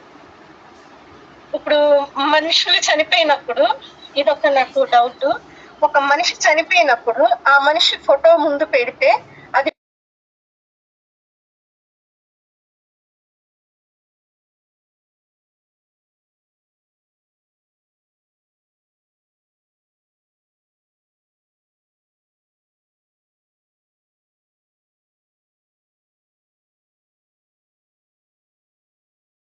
చిన్నప్పటి నుంచి దేవుళ్ళనే ఎదిగాను, కానీ దేవుని చిత్తం ఇంకా ఏమవునుందో అంటే దీని వెనకాల నాకు ఇంకేమైనా మేలు దాచుంచాడేమో, దీనిలో నాకేమైనా కీడుందేమో, నన్ను నేను సరి చేసుకుంటూ నన్ను నేను సర్దు చెప్పుకుంటూ మీలాంటి సేవకులు చెప్పిన మాటలను బట్టి నన్ను నేను ఓదార్చుకుంటూ ఎన్నోసార్లు నేను ఏడ్చాను. నాకు అవకాశం ఉండి కూడా నా దగ్గర నుంచి తీసేసి వేరే అమ్మాయికి ఇచ్చిన జాబ్స్ ఉన్నాయి, అంగన్వాడీ టీచర్ పోస్ట్. ఈ ఊరు కోడలుగా నేను అన్ని విధాలు ఎలిజిబుల్ అయ్యి అన్ని ఆధార్ కార్డులు రేషన్ కార్డులు నాకు ఈ ఏరియాలో ఉండి నేను ఎలిజిబుల్ అయితే కలెక్టర్ గారి దగ్గరకు నేను 2 times వెళ్ళాను. కానీ వేరే ఏరియాలో ఉన్న అమ్మాయికి ఇక్కడ రెసిడెన్షియల్ పుట్టించి ఆధార్ కార్డు ఏం లేకపోయినా ఇక్కడ ఇచ్చారు. ఇక నేను దేవుని దూషించాలా? నేను యథార్థంగా ఉన్నాను కదా, నేను అన్ని విధాలా క్వాలిఫై అయ్యి కూడా నాకు రాలేదంటే దేవుడు ఉన్నాడు అసలు? నేను నిజంగా ఒక అపనమ్మకంలో ఉంటే కనుక దేవుడిని వదిలేసేయాలి. నిన్ను నమ్ముకోవడం వల్ల నాకేం వచ్చింది, నేనేం పొందుకున్నాను? ఇప్పటికి కూడా నేను సెటిల్ అవ్వలేదు, మా అక్క సెటిల్ అయింది. అంటే దానికి దురాత్మలు సహాయం చేస్తున్నాయి. అంటే దురాత్మలు ఉంటాయి అనట్లేదు, కానీ విగ్రహంలో ఉండవు. వాళ్ళని అక్కడి నుంచి తప్పించుకోకుండా విగ్రహారాధన వ్యభిచారంతో పోల్చాడు దేవుడు. విగ్రహారాధన అనేది చేయకూడదు నాకు తెలిసినంత వరకు. విగ్రహాలు ఒట్టియే, వాటిలో ఏదైనా శక్తి ఉంటే వాటి మీద దొంగతనాలు చేస్తున్నప్పుడే అవి ఏమి చేయలేకపోతున్నాయి. మళ్ళీ అమావాస్యలు వచ్చినా గ్రహాలు పట్టినా వాటికి ఏదో శక్తులు పోతాయి అంటారు. నిజంగా దేవుడు శక్తివంతుడైనప్పుడు ఒక టైంలో శక్తి ఉండి ఒక టైంలో శక్తి పోవడం ఏంటి? ఇది ఒక మూఢాచారం. అన్ని ఈ ఆచారాలు ఇవన్నీ కూడా ఒక వర్గం వాళ్ళు పెట్టుకుని మనుషుల్ని వాళ్ళు క్యాష్ చేసుకుంటున్నారని నా అభిప్రాయం. ఒక వర్గానికి చెందిన వాళ్ళంటే బ్రాహ్మిన్స్, వాళ్ళు ఏంటంటే ఈ పూజలు ఆ వ్రతాలు ఈ మనకి దేవుడు పెట్టిన గ్రహాలని వాళ్ళు దేవుళ్ళు లాగా పూజిస్తున్నారు, ఈ సృష్టిలో పెట్టిన గ్రహాలని. నా అభిప్రాయం అది ఎవరి అభిప్రాయం వాళ్ళది. నేనైతే వీటిని నమ్మను, అలాగని నేను విగ్రహాల జోలికి వెళ్ళను. అంటే విగ్రహాలకు పర్టికులర్ గా వెళ్ళి చెయ్యాలి అనేది నా థాట్ కాదు. కాకపోతే ఏంటంటే అది ఒట్టిదే, మనమే భయపడుతున్నాం అనేది నా ఒపీనియన్ అంతే. మనం ఏదో ఊహించుకుని అందులో ఏదో ఉంది అనేది, ఏదో శక్తి ఉంది అనేది అనుకుంటాం మాత్రం పొరపాటు నాకు తెలిసి. నిజంగా అలా అనుకుంటే చాలా గుళ్ళు కూల్చేస్తున్నారు కొన్ని చోట్ల. అంటే రోడ్డుకి అడ్డం వచ్చినా అలా వచ్చినప్పుడు దాన్ని తీసేస్తారు. ఈవెన్ రోడ్డు పక్కన ఏదైనా ఒక రాయి పెట్టి నేను ఆ సెంటర్ లో ఒక పసుపు కుంకుమ వేస్తే అది కూడా దేవుడిని పూజిస్తారు పిచ్చి జనం. అలా ఉంది ఇప్పుడు సిచ్యువేషన్. అంటే అందులో ఏమైనా జీవం ఉందా? ఉండదు కదా. మా ఊర్లో అమ్మ వాళ్ళ ఊర్లో ఏంటంటే ఒక 3 కర్రలు ఉంటాయి. అవి ఎప్పుడు పాతకాలపు చెక్కలు అన్నమాట. దాన్ని పోతురాజు శిలలు అంటారు. అంటే అవి దేవుళ్ళు వాళ్ళకి. అప్పుడు కాలంలో అట్లా. మా తాతయ్య పేరు పోతురాజు, మా నాన్న వాళ్ళ నాన్న పేరు పోతురాజు, మా అమ్మ వాళ్ళ నాన్న పేరు పోతురాజు. అయితే వాళ్ళు ఆ కర్రల్ని వాళ్ళ దేవుడు అనుకుంటారు. నిజంగా అవి ఇట్లా పట్టుకుని ఇరికితేనే ఇరిగిపోతాయి. అసలు అంత బుగిలిపోయి ఉన్నాయి అనమాట. వాటి మీద పసుపు కుంకుమ జల్లి వాటిని అట్లా చేసినంత మాత్రం అది దేవుడు కాదు. నా దృష్టిలో అయితే కాదు. వాళ్ళు అట్లా గుడ్డిగా నమ్ముతారు. అట్లా ఏంటంటే మూఢాచారం ఇది. అట్లా చేస్తున్న జనం ఉన్నంత వరకు ఈ దుష్టుడు చెలరేగుతూనే ఉంటాడు. ఏదో ఒక విధంగా దేవునికి దూరం చేయాలి అని అనుకున్నప్పుడు దుష్టుడు ఒక చిన్న రాయి ముక్కలో కూడా నేనున్నాను అని చూపిస్తాడు. వాళ్ళకి మహిమలు చూపించమని నేను అనట్లే, కానీ వాస్తవానికైతే మన హృదయంలోనే ఆ తాటు పుట్టిస్తాడు. నాకు తెలిసినంత వరకు ఆ విగ్రహం దగ్గరికి వెళ్ళినప్పుడు మనకేం అవ్వదు. మనం వెళ్ళామని మన మనసులో ఫీల్ అవుతాం చూస్తారా, అమ్మో నేను ఇక్కడికి వచ్చాను, ఈ ప్లేస్కి వస్తే నాకేదో జరుగుతుంది, నాకేదో అవుతుందేమో అనే ఫీలింగ్ లో ఉంటాం చూస్తారా. మనం ఏదైతే ఆలోచిస్తామో, మన హృదయంలో ఏదైతే ఆలోచిస్తామో మన శరీరం కూడా దానికి ఎఫెక్ట్ అవుతుంది. ఒకవేళ నేను చీకట్లో ఏదైనా వస్తువుని చూస్తున్నప్పుడు అక్కడ ఎవరో ఉన్నారు అనుకుని చూస్తే అక్కడ నిజంగానే నాకు ఆ ఆకారం అనేది కనిపిస్తుంది. లేదు అక్కడ ఏం లేదు అని చూస్తే నాకేం లేనట్టుగానే ఉంటుంది. అలాగా మన హృదయం మన ఆలోచనలు ఎలా అయితే మనం ప్రేరేపించుకుంటామో అదే విధంగా మన చూపు మన శరీరం కూడా కవలికలు అలానే అనిపిస్తుంది. అంటే నేను కొన్ని నిజంగానే ఫేస్ చేశాను. ఏది నిజమేనా, ఇట్లా వెళితే ఇట్లా ఏమైనా జరుగుతుందా అనేది నేను చూసుకున్నాను. కానీ నాకేం ప్రాబ్లం ఏం అనిపించలేదు, నార్మల్ గానే అనిపించింది. దీనివల్ల నేను పెద్దగా మీతో వాదించదలుచుకోలేదు, ఎందుకంటే ఎవరి ఒపీనియన్ వాళ్ళది. పిడి సుందరరావు గారి గురించి చెప్పారు. నేను వాస్తవంగా అయితే పిడి సుందరరావు గారు వాళ్ళ చర్చికి వెళ్ళబట్టింది ఈ మధ్యనే, ఒక 8 months అవుతుందేమో. అంటే బావు గారు ఇంట్లో నుంచి వెళ్ళిపోయిన తర్వాత నుంచి నేను అటు సైడ్కి వెళ్ళాను, క్రైస్ట్ చర్చ్కి. అంటే పిడి సుందరరావు గారు వాళ్ళ సహవాసానికి. అంతకు ముందు నార్మల్ గానే క్రైస్ట్ చర్చ్కి వెళ్ళాను, కానీ అందులో నుంచి వచ్చిన వాళ్ళే కానీ అక్కడ వేరేగా ఉండేది సిస్టమ్. ఇక్కడ సేమ్ అలానే ఉంది, కానీ ఆల్మోస్ట్ కొంతమంది పాస్టర్స్ కూడా మీరు అన్నట్టు ప్రతి దాన్ని భూతద్దంలో పెట్టి చూపించడం బాగా అలవాటు అయిపోయింది. నిజంగా మీరు అన్నట్టుగా బొమ్మల్లో వాటిల్లో శక్తులే ఉంటే నిజంగా ఒక బొమ్మను తీసుకుని వచ్చి విగ్రహాలు మంచివే ఇప్పుడు పూజించవచ్చు అని నేను అనట్లేదు. దేవుడు ఏ విగ్రహాన్ని చేసుకోవద్దు అన్నాడు. మనుషుల హస్తకృత్య ఆలయాల్లోనే నేను ఉండను అన్నాడు. అంటే ఇప్పుడు దావీదు గారి కుమారుడు సొలొమోన్ గారు కట్టించారు బంగారు దేవాలయాన్ని, ఆ దేవాలయంలో కూడా నేను ఉండను అన్నాడు. కానీ నీ కనుదృష్టి మాత్రం ఉంటే చాలు ప్రభు అని అడిగాడు. నేను విగ్రహాలని హైలైట్ చేస్తున్నాను అన్నది కాదు. అసలు ఆ విగ్రహాలు అనేది ఆరాధన అనేది దేవుడికి అసహ్యమైన కార్యం. కాబట్టి అట్లాంటి దాని విషయంలో మనం హైలైట్ చేసుకోవడం, వాటిల్లో ఏదో ఉందని భ్రమపడటం అనేది నా ఒపీనియన్ ఏంటంటే కరెక్ట్ కాదని. ఎందుకంటే అక్కడికి వెళ్తే నాకేదో జరిగిద్దేమో అని భయపడటం అనేది కరెక్ట్ కాదు. అందులో ఏం లేదు. ఒక కొండని ఏర్పాటు చేసుకుంటారు. ఏది విగ్రహారాధకులైనా సరే ఒక ప్లేస్ ని సెలెక్ట్ చేసుకుని అక్కడ ఏదో చేస్తారు. ఫస్ట్ ఎక్కడో దాకెందుకు, మాకు తెలిసిన ఖమ్మం ఉంది, అంటే మా అమ్మమ్మ వాళ్ళ తోటికోడలు ఆవిడ ఒక పూజలు చేసేది. నాంచారమ్మ తిరుపతమ్మ ఏదో సంబంధించి పూజలు చేసేది. ఆవిడ ఏం చేస్తుందంటే ఏకంగా ఒక గుడి కట్టేసేసింది. ఏటొడ్డులో మాకు సముద్రం ఉంటది కదా, ఆ ఏరియాలో ఒక గుడి కట్టింది. ఆవిడే వెళ్ళి రోజు పొద్దున్నే పూజలు చేసి అన్ని చేసి వచ్చేది, మళ్ళీ సాయంత్రం వెళ్ళి పూజలు చేసి వచ్చేది. ఆవిడ ఉన్నంత కాలం అట్లా నడిపించింది. ఆవిడ తర్వాత మళ్ళీ ఇప్పుడు వాళ్ళ కోడలు చేస్తుంది అక్కడ. అది మనిషి ఏర్పాటు చేసింది. నిజంగా దేవుడు అక్కడికి ఆవిడకి ఏది అక్కడ పుట్టలేదు. అనుకున్నది ఒక గుడి కట్టాలి అక్కడ, అంటే ఆవిడ లాభాపేక్ష కోసం ఏర్పాటు చేసిందో లేకపోతే ఆవిడ మనసుకు అట్లా అనిపించి చేసిందో నాకు తెలియదు. కానీ ఒక మనిషి చేసిన దానిలో ఒక మనిషి హస్తకృత్యం కృత్యాల్లోకి ఒక ఆత్మ అనేది ఎలా వస్తుంది నాకు తెలియక అడుగుతాను. అసలు ఆత్మ అనేది ఉంటే తనని తానే శుభ్రం చేసుకోలేదు, ఒకరు చెయ్యాలి. తను ఒంటి మీద ఉన్న దుమ్ముని తీసుకోలేదు, కళ్ళుండి చూడలేదు, నోరుండి మాట్లాడలేదు, చెవులుండి వినలేదు. ఆ విగ్రహానికి ఎందుకంత ఇంపార్టెన్స్ ఇవ్వాలి?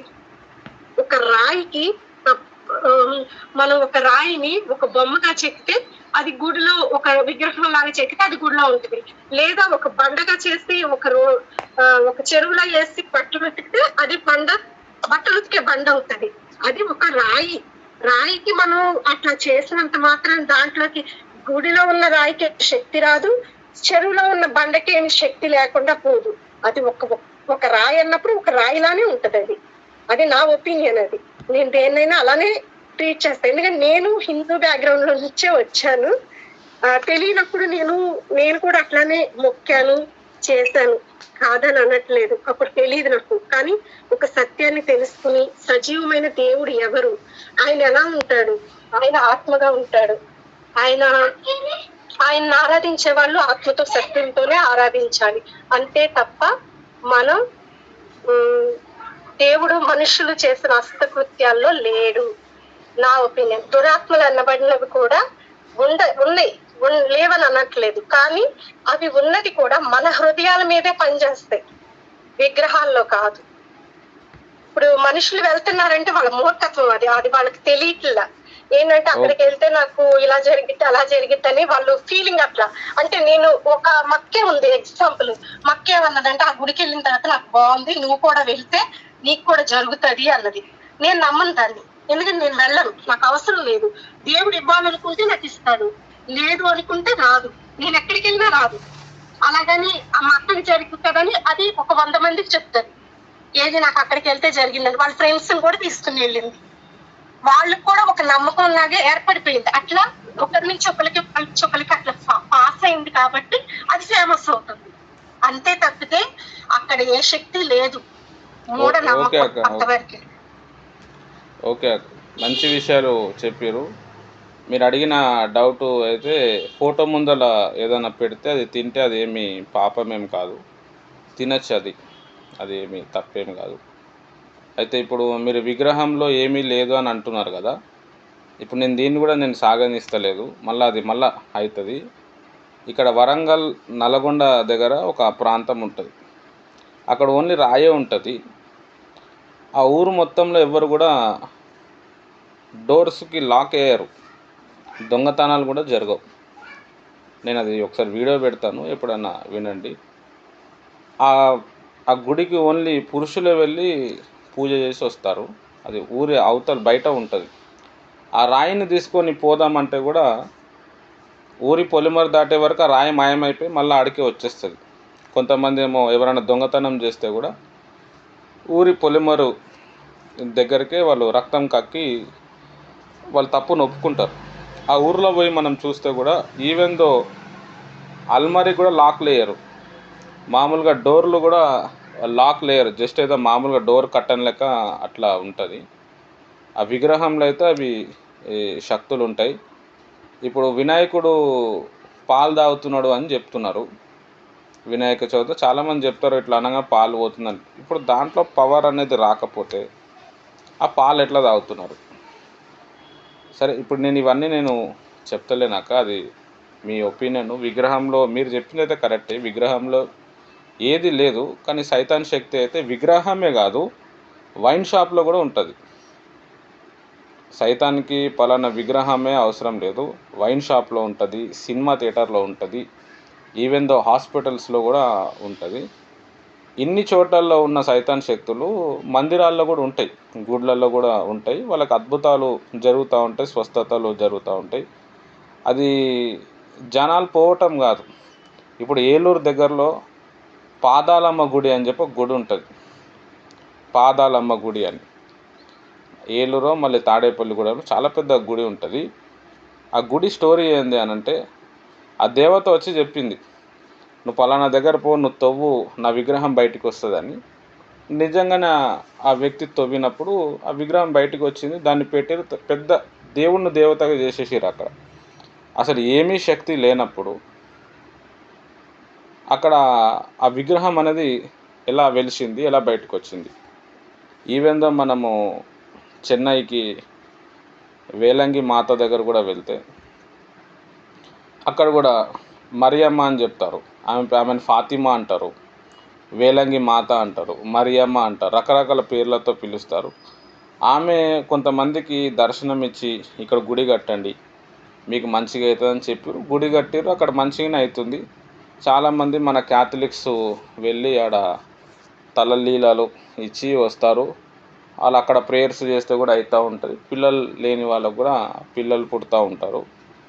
ఒకవేళ ఏ శక్తి లేదు అని అంటే ఆ మతం అనేది అట్లా ప్రచారం ఎట్లా జరిగింది?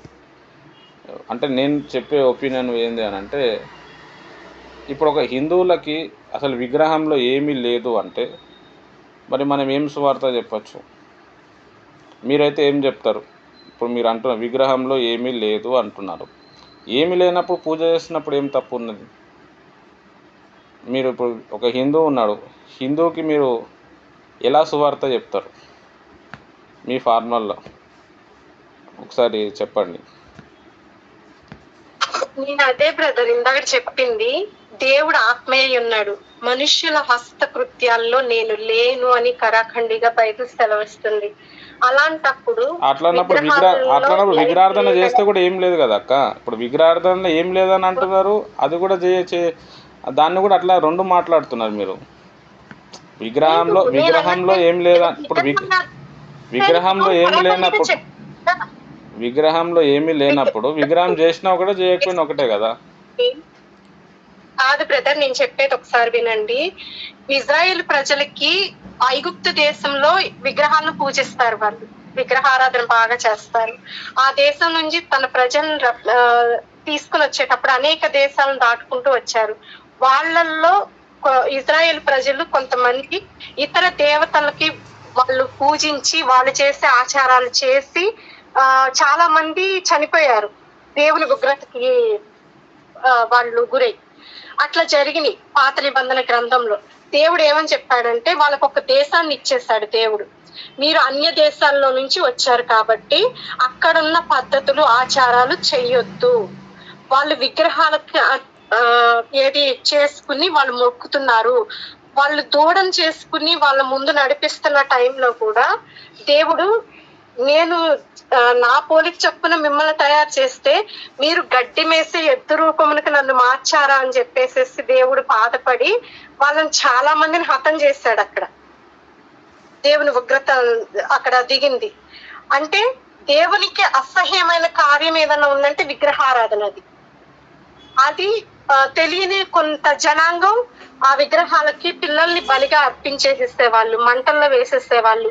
అలాంటివి వీళ్ళు కూడా చేశారని దేవుడు చాలాసార్లు గద్దించాడు ఇజ్రాయెల్ ప్రజల్ని. వాళ్ళు తీసుకొచ్చి పాలు తేనెలు ప్రవహించు కానాను దేశంకి తీసుకొచ్చినప్పుడు దేవుడు నిబంధన చేశాడు వాళ్ళకి. ఏమనంటే కొన్ని కట్టడలు పెట్టాడు, మీరు ఏ విగ్రహాన్ని తయారు చేయొద్దు. అది ఏ విగ్రహమైనా సరే, నన్ను కూడా, నేను ఏది ఆయన రూపాన్ని ఎవరు చూడలేదు, అసలు దేవుణ్ణి చూసిన నరుడు ఎవ్వడు లేడు, ఆయన రూపం ఎలా ఉంటుందో కూడా తెలియదు. కానీ దేవుడు సెలవిచ్చింది ఏంటంటే, మనుషుల హస్తకృత్యాల్లో నేను లేను, నన్ను ఆరాధించే వాళ్ళు ఆత్మతోనూ సత్యంతోనూ ఆరాధించాలి, నేను తప్ప వేరొక దేవుడు మీకు ఉండకూడదు. మీరు దేవుడు చెప్పింది కూడా ఒక బలిపీఠం కట్టి వాళ్ళని ఇట్లా ఏది బలి అర్పించమని చెప్పాడు, కానీ విగ్రహం తయారు చేసుకోమని చెప్పలేదు వాళ్ళకి. విగ్రహం దూడగా తయారు చేసుకుని వాళ్ళ ముందు నడిపించినందుకు కూడా దేవుడు కోప్పడ్డాడు ఇజ్రాయేల్ ప్రజల్ని. విగ్రహారాధన అనేది పాపం, వ్యభిచారంతో పోల్చిన దేవుడికి విగ్రహం అంటేనే అసహ్యం అవుతుంది, చాలా అసహ్యమైన కార్యం అని చెప్పి కూడా చెప్పాడు దేవుడు. నేను ఆ ఉద్దేశంతో చెప్తున్నాను, విగ్రహంలో ఏమి ఉండదు, ఆ దేవుడికి అసహ్యమైన కార్యం మనం చేయకూడదు. నేను రెండు మాటలు మాట్లాడటం అనేది ఏం లేదు ఇక్కడ. నేను మాట్లాడేది ఒకటే మాట మాట్లాడుతున్నాను, విగ్రహాల్లో ఏమి ఉండదు అని పౌలు గారు చెప్పారు.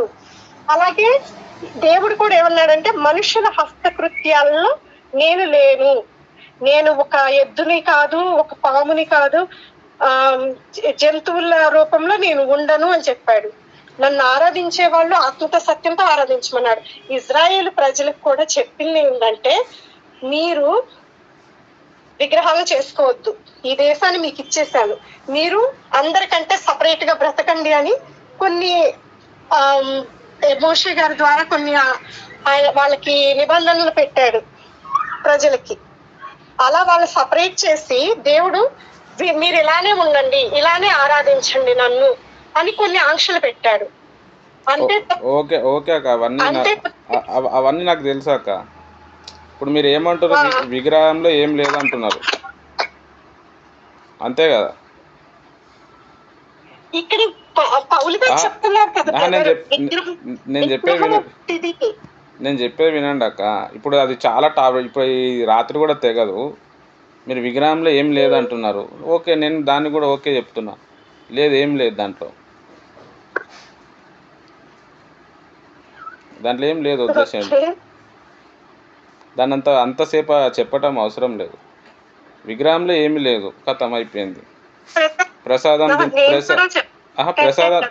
తింటే కూడా ఏం కాదు, ఏం లేదు కదా. మీరు అదే చెప్తున్నారు, విగ్రహంలో ఏమీ లేదు, ప్రసాదం తిన్నా ఏం కాదు, అది దేవుడు సృష్టి. మీరు మొదట్లోకి అదే వాదిస్తున్నారు, ఓకే, దాన్ని ఓకే చెప్దాం, నో ప్రాబ్లం. వాదిస్తలేనాక మీరు చెప్పిన దానికి నేను ఓకే అయిపోతున్నాను. మీరు ఏమంటున్నారు, విగ్రహంలో ఏమీ లేదు, ఓకే, మన పౌలు భక్తుడు చెప్పింది తీసుకుందాము, ప్రసాదం తిన్నా ఏం కాదు, ఓకే, ఏమైంది, తినేటోళ్ళు తింటారు, తిన్నోళ్ళు తిన్నారు. మీరు చెప్పారు కదా, ఇదొకటి వినండి, మన సహోదరుల్లో ఎవరైనాను కొంచెం అంటే ఇక్కడ పౌలు గారే చెప్పారు, అవన్నీ వదిలేసే ఇప్పుడు ఒకటే మాటలో దాన్ని దింపేద్దాము. విగ్రహంలో ఏం లేదు, నేను చెప్పేది వినండి అక్క. నేను చెప్పేది వినండి అక్క.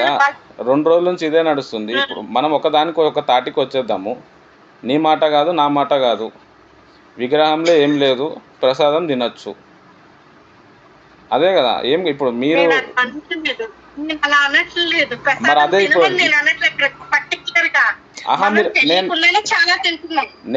నేను అనేది అట్లా కాదంటున్నారు, మళ్ళీ విగ్రహార్థం దగ్గర తినద్దంటే ఒప్పుకుంటలేరు. సరే, ఈ క్వశ్చన్ వదిలేసేయండి. ఇప్పుడు మన వాళ్ళకి అందరికి అర్థమైపోయింది, మీరు చెప్పిన వాదనలో ఎక్స్ప్లెనేషన్లో మీరు చాలా మంచిగా ఎక్స్ప్లెనేషన్ ఇచ్చారు, అది సరిపోయింది. నేను దాన్ని కన్క్లూషన్ ఇచ్చేసినాను, విగ్రహంలో ఏమీ లేదు, దాంట్లో అయితే ఏం లేదు. పౌలు భక్తుడు కూడా చెప్పిండు, విగ్రహంలో ఏం లేదు. కాబట్టి విగ్రహాలు పెట్టుకున్నా పెట్టుకోకపోయినా ఏం కాదు, కానీ బైబిల్లో విగ్రహార్థన చేయొద్దని ఉంది కాబట్టి మనం పెట్టద్దు. ఓకే, నెక్స్ట్ ఏదైనా డౌట్ ఉంటే అడగండి. లక్ష్మీ ప్రసన్నక ఏమైనా డౌట్ అంటే అడుగు, ఈ టాపిక్ అడగక, ఇది అయిపోయింది. ఇక ఇదైతే ఇది రాత్రి కూడా తెగదు, ఇది వేస్ట్ అయిపోతుంది. ఇంకేదైనా డౌట్ ఉంటే అడగండి.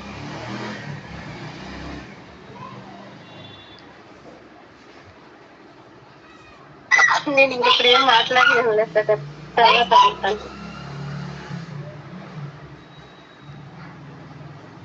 ఇంకేదైనా డౌట్ ఉంటే అడగచ్చు అక్క. ఈ ఒక్క టాపిక్ అయితే వదిలేసేయండి, ఎందుకంటే అది పోతూనే ఉంది, అది ఆడ వచ్చేది ఏం లేదు దానికి. అందుకే కంక్లూషన్ ఇచ్చేసినాను. వేరేది ఏమైనా డౌట్ ఉంటే అడగండి. అనుష సిస్టర్ ఏమైనా డౌట్ ఉంటే అడుగు. ప్రైజ్లాడన్నయ్య, మరి ఆ బెగ్గుని వీరు ఉన్నారు కదండి, 3 వ్యక్తులను, వాళ్ళు ఆ బొమ్మకి మొక్కకుండా ఉండిపోయారు కదండి. అక్కడ మరణమే వారికి ఎదురొచ్చింది. మంటలో ఎక్కువ చేసి అందులో పాడేస్తాం, అలా చచ్చిపోవడానికన్నా సిద్ధపడ్డారు, కానీ అక్కడ మొక్కకుండా ఎందుకు అలా చేశారన్నయ్య? అదే విధంగా దానియేలు గారి సిచ్యువేషన్ లో కూడా ఇలాంటివి వచ్చినప్పుడు దానియేలు గారు కూడా దానికి అనుమతించలేదు. మరి ఒట్టి బొమ్మలైనప్పుడు మొక్కితే సరిపోయాయి కదా, మన మనసులో హృదయంలో ఆయన ఉన్నాడు కదా, మొక్కితే ఏమైపోయిందని మొక్కేచ్చు కదా, అలా ఎందుకు చచ్చిపోయేదాకా వెళ్ళిపోయారు? మీరు ఆ ప్రశ్న పరదేశ్లో వెళ్ళినప్పుడు షడ్రక్ మేషక్ అబేద్నెగో గారికి, దానియేలు గారికి అడగాలి, నాకు కూడా తెలియదు. విగ్రహంది ప్రసాదంది కాకుండా ఇంకేదైనా అడుగు, మళ్ళీ దాంట్లో పుండు మీద కారం జల్లినట్టు ఉంటుంది. ఇంకా వేరే ఏదైనా అడగండి. నాకు కూడా తెలియదు వాళ్ళు ఎందుకు దాన్ని ఒప్పుకోలేదు. వాళ్ళలో యేసయ్య ఉన్నాడు కరెక్టే. అహరోను కూడా మరి దూడ చేసిండు, ఆయనలో కూడా యెహోవాయే ఉన్నాడు. మరి అదేంటో మనకు కూడా తెలియదు. అది మన పరదేశంలో వెళ్ళినప్పుడు ఆయన అడుగుదాం మనం. ఇంకా వేరే ఏదైనా క్వశ్చన్ ఉంటే అడగండి.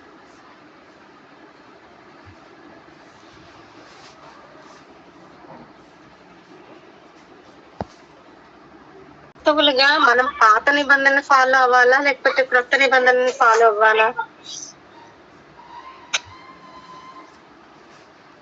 కొత్త నిబంధన ఫాలో అవ్వాలక్క. మరి కొన్ని విషయాల్లో మరి మన పాత నిబంధనలో వాటి గురించి మనకి తీసుకొచ్చి వర్తింపజేస్తున్నారు కదా, అవును. మరి వాటి సంగతి ఏంటి? పాత నిబంధన నీడ, కొత్త నిబంధన నిజ స్వరూపము. కొత్త నిబంధన అర్థం చేసుకోవాలంటే పాత నిబంధన దగ్గర రావాలి. నీడని చూసి నిజ స్వరూపం తెలుసుకోవాలి. కాబట్టి అవి రెండు ఉన్నాయి. ఇప్పుడు కొత్త నిబంధనే మనం ఫాలో అవుతున్నప్పుడు మీ చర్చ్ ఆఫ్ క్రైస్ట్ కొత్త నిబంధననే పట్టుకుంటుంది. అయితే మొత్తం దేవుని ఒక ధర్మశాస్త్రం అంతా కూడా ఆదికాండము, నిర్గమకాండము, లేవీకాండము, సంఖ్యాకాండం, ద్వితీయోపదేశ కాండంలోనే ఉన్నది. మొత్తం బైబిల్ మొత్తం 39 పుస్తకాల్లో 34 పుస్తకాలంతా కూడా దీని బేస్ మీదనే ఉంది. ఇప్పుడు యేసుప్రభు చెప్పిన మాటల్లో కూడా అందులోనే ఉన్నది. దాన్ని చెప్పేవాళ్ళు లేరు ఇప్పుడు. మనం యూదుల దగ్గరికి వెళ్తే యూదుల ఎవరైనా వస్తే, ఒక యూద బోధకుడు రబ్బీ వస్తే ఆయన పాత నిబంధనలో ఒక వచనం తీసుకెళ్ళి కొత్త నిబంధనకు యాడ్ చేసి ఆయన చెప్తూ ఉంటాడు. అది యూదులకే అది చెందింది. అప్పుడే అది బాగా అర్థమవుతుంది. మంచి డౌట్ అడిగారక్క, థ్యాంక్ యూ. కానీ బ్రదర్, ఇక్కడ వాళ్ళు యూదులు ఇప్పటికి కూడా యేసుక్రీస్తు వారిని దేవుడిగా అంగీకరించట్లేదు కదా. కొంతమంది వాళ్ళు ఇంకా నమ్ముతున్నారు, ఎదురు చూస్తున్నారు కదా. అది కూడా ఒక మర్మమే. కానీ కొంతమంది నమ్ముతున్నారు. కొంతమంది యేసయ్యని దేవుడని నమ్ముతున్నారు, సేవ చేస్తున్నారు. వాళ్ళ గురించే చెప్పినాను. వాళ్ళనే రబ్బీలు అంటారు. మన దేశంలో కూడా ఉన్నారు. వాళ్ళు హీబ్రూ నేర్చుకొని వాళ్ళు అరబీలో మాట్లాడుతూ, హీబ్రూ బైబిల్లో ఇది ఉంది, మరి తెలుగు బైబిల్లో ఇది ఉంది, ఇంగ్లీష్ బైబిల్ ఉంది, దాన్ని అంతా కూడా ఒక దగ్గర కొలాబరేట్ చేసి దాని గురించి చెప్తున్నారు. అది చాలా హీబ్రూ దృక్పథంలో మనం చదివినప్పుడే అది వాళ్ళు వస్తేనే మనకి తెలియపరచబడుతుంది. అట్లా అని చెప్పి మనము పాత నిబంధనలు అయితే ఓన్లీ ఆచారాలే మనం మానేయాలి. మిగతావన్నీ మనము మన ఆత్మీయత స్థితి కోసం మనము తీసుకోవచ్చు. మంచి డౌట్ అడిగారు. Thank you. మళ్ళీ నాకు ఒక చిన్న డౌట్. ఇప్పుడు న్యూ ఇయర్ వస్తుంది కదా బ్రదర్. న్యూ ఇయర్ వచ్చినప్పుడు వాగ్దానాలని తీస్తారు కదా. ఆ వాగ్దానాలను తీసింది ఏ వాగ్దానం అయితే వస్తుందో అదే మన జీవితంలో నెరవేరుతుందా? లేకుంటే అవి అట్లాంటివి నమ్మకోకుండా మనకి దేవుడు వాక్యం ద్వారా ఏదన్నా మాట పలికినప్పుడు ఆ మాటను మనం వాగ్దానంగా తీసుకోవాలా? మంచి డౌట్ అడిగాక. దీని గురించి నేను ముందు కూడా చెప్పినాను, కానీ మళ్ళీ కూడా చెప్తాను. కొంతమంది వ్యక్తులను ప్రభువులో తీసుకురావడానికి కొంతమంది చేసిన టెక్నిక్ అన్నమాట ఇది. ఎక్కువగా హెబ్రోన్ సహవాసం వాళ్ళు చేస్తూ ఉంటారు. దాన్ని కాపీ కొట్టి చాలామంది చేశారు. అయితే ఓన్లీ కొత్త సంవత్సరంలో వచ్చిన వాగ్దానం ఒకటే కాదు.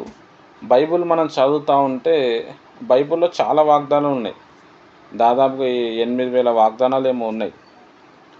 అవన్నీ కూడా మన కోసమే రాసిండు, దాన్ని స్వతంత్రించుకుంటాము. అయితే కొంతమంది ఆ వాగ్దానాలు ఎందుకు ఇస్తున్నారు అని అంటే, లైఫ్ లాంగ్ ఆ సంవత్సరం అంతా కనీసం ఆ వాగ్దానం పట్టుకొని ప్రేయర్ చేస్తాడు ఈ వ్యక్తి అని చెప్పి ఒక నిదర్శనం కోసం ఒక గిఫ్ట్ లెక్క వాళ్ళు ఇస్తున్నారు. కొంతమంది దాన్ని ఏం చేశారంటే బిజినెస్ చేసి వాగ్దానాలు ఇస్తున్నామంటే ఫస్ట్ కానుక ఇస్తేనే వాగ్దానాలు ఇస్తున్నారని చెప్పచ్చు. అయితే నేను నా జీవితంలో చూస్తే నేను సేవ కోసం ఒక వాగ్దానం తీసుకున్నాను. తర్వాత నా పరిచర్య కోసము, నా ఫ్యామిలీ కోసము, అవన్నీ వాగ్దానాలు కూడా నెరవేరినాయి. అవి ఒక్కటే నెరవేరటం కాదు, బైబిల్ చదువుతూ ఉన్నప్పుడు అనేక వాగ్దానాలు మనం స్వతంత్రించుకుంటాము. కానీ దాన్ని ఎత్తిపట్టి మనం ప్రేయర్ చేయం.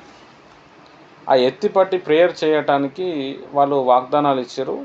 ఆ ఒక్కటే సంవత్సరం ఆ వాగ్దానం కాకుండా ఆ వాగ్దానం ఇవ్వటానికి కారణం ఏంటంటే వాటిని ఎత్తి పట్టుకొని రోజు ప్రార్థన చేయటము, దానికోసము ఇచ్చారు. మీ చర్చ్ ఆఫ్ క్రైస్ట్ అయితే ఇంకా కొన్ని చర్చెస్ అయితే వాళ్ళు ఈ వాగ్దానాలు ఏం తీసుకోరు. తీసుకున్నా కానీ ఏం తప్పేమి కాదు, అదేం పాపమేం కాదు. కానీ ఆ వాగ్దానం ప్రకారం ప్రేయర్ జరుగుతుంది. కొంతమంది హెబ్రోన్ చర్చెస్లో నేను వెళ్ళినప్పుడు వాళ్ళు, బ్రదర్ నాకు దేవుడు ఈ వాక్యం ఇచ్చిండు, ఈ సంవత్సరం ఈ వాక్యం నా జీవితంలో నెరవేర్చిండు, అందులో వాళ్ళ ఆత్మీయ స్థితి కూడా మెరుగుపడుతుంది. తర్వాత ఒక వాగ్దానం చదివినప్పుడు అందులో ముందు వెనకాల కూడా ఉంటుంది. ఒక వాగ్దానం దేవుడు ఇచ్చినప్పుడు ఆ వాగ్దానం నెరవేరటానికి దానికి ఒక హెచ్చరిక కూడా ఉంటుంది. మీరు నా మాట వింటే నేను ఈ విధంగా ఆశీర్వదిస్తాను. అయితే అది మనకు కనబడదు. అయితే ఈ వాగ్దానం తీసుకున్నప్పుడు దాని వెనుక ముందు ఆలోచించి మనము చదువుకున్నప్పుడు ఆ హెచ్చరికను మనం నెరవేర్చినప్పుడు ఆ వాగ్దానం అనేది నెరవేర్చబడుతుంది. అదొక వ్యక్తి విశ్వాసి ఆత్మీయత ఎదగటానికి ఆ వాగ్దానాలని అన్నిటివి ఇస్తున్నారు. అది నెరవేరుతాయి. బైబిల్లో దేవుడు ఇచ్చిన వాగ్దానాలు, దేవుడు కొన్ని వాగ్దానాలు చేసిండు, అవి ఎత్తిపట్టి ప్రేయర్ చేస్తే కూడా నెరవేరుతాయి. మనం అది ఎత్తిపట్టి ప్రేయర్ చేయము, ఓన్లీ చదువుతాం, పక్కన పెడతాం. కాబట్టి వాళ్ళు వాగ్దానాలు ఇస్తూ ఉంటారు. నాది చిన్నప్పుడు నుంచి ఉన్న వాగ్దానాలు కూడా ఉన్నాయి. అప్పుడప్పుడు గుర్తొచ్చినప్పుడు ఆ వాగ్దానాలు తీసుకొని నేను ప్రేయర్ చేసుకుంటుంటా. ప్రభా నాకు అప్పుడు ఆ వాగ్దానం ఇచ్చినావు కదా, నాకు నెరవేర్చు అని. అది దేవుడు అట్లా నెరవేరుస్తున్నాడు. బైబిల్ చదువుతున్నప్పుడు కూడా అది నెరవేరుతుంది. మంచి డౌట్ అడిగారు. Thank you. సిచ్యువేషన్ లో అన్నయ్య కనిపించిన దేవుడైన ఒక ప్లేస్ లో ఉంటే వాళ్ళందరికీ అక్కడ స్వార్థ ప్రకటించడానికి వెళ్ళినప్పుడు అవన్నీ కూడా అక్కడ అయిన దేవుని గురించి అక్కడికున్న అలా పురాతనమైన పుస్తకాలు ఇవన్నీ కూడా కాల్ చేసి దేవుడి గురించి ఇవన్నీ కూడా చెప్తా వస్తారు కదన్నయ్య. అట్లా విగ్రహాలలో ఏమీ లేనప్పుడు, వాళ్ళు చదివే మంత్రాల్లో ఏమీ లేనప్పుడు, అసలు ఒట్టివైనప్పుడు మీ హృదయంలో క్రీస్తుని అంగీకరించారు చాలు, మీరు ఏం చేసుకున్నా పర్వాలేదు అని ఇవన్నీ మాటలు పలుకొచ్చు కదని అక్కడ అంత ఖండితంగా అవన్నీ చేయవలసిన సందర్భం ఎందుకు తీసుకొచ్చారు అన్నయ్య?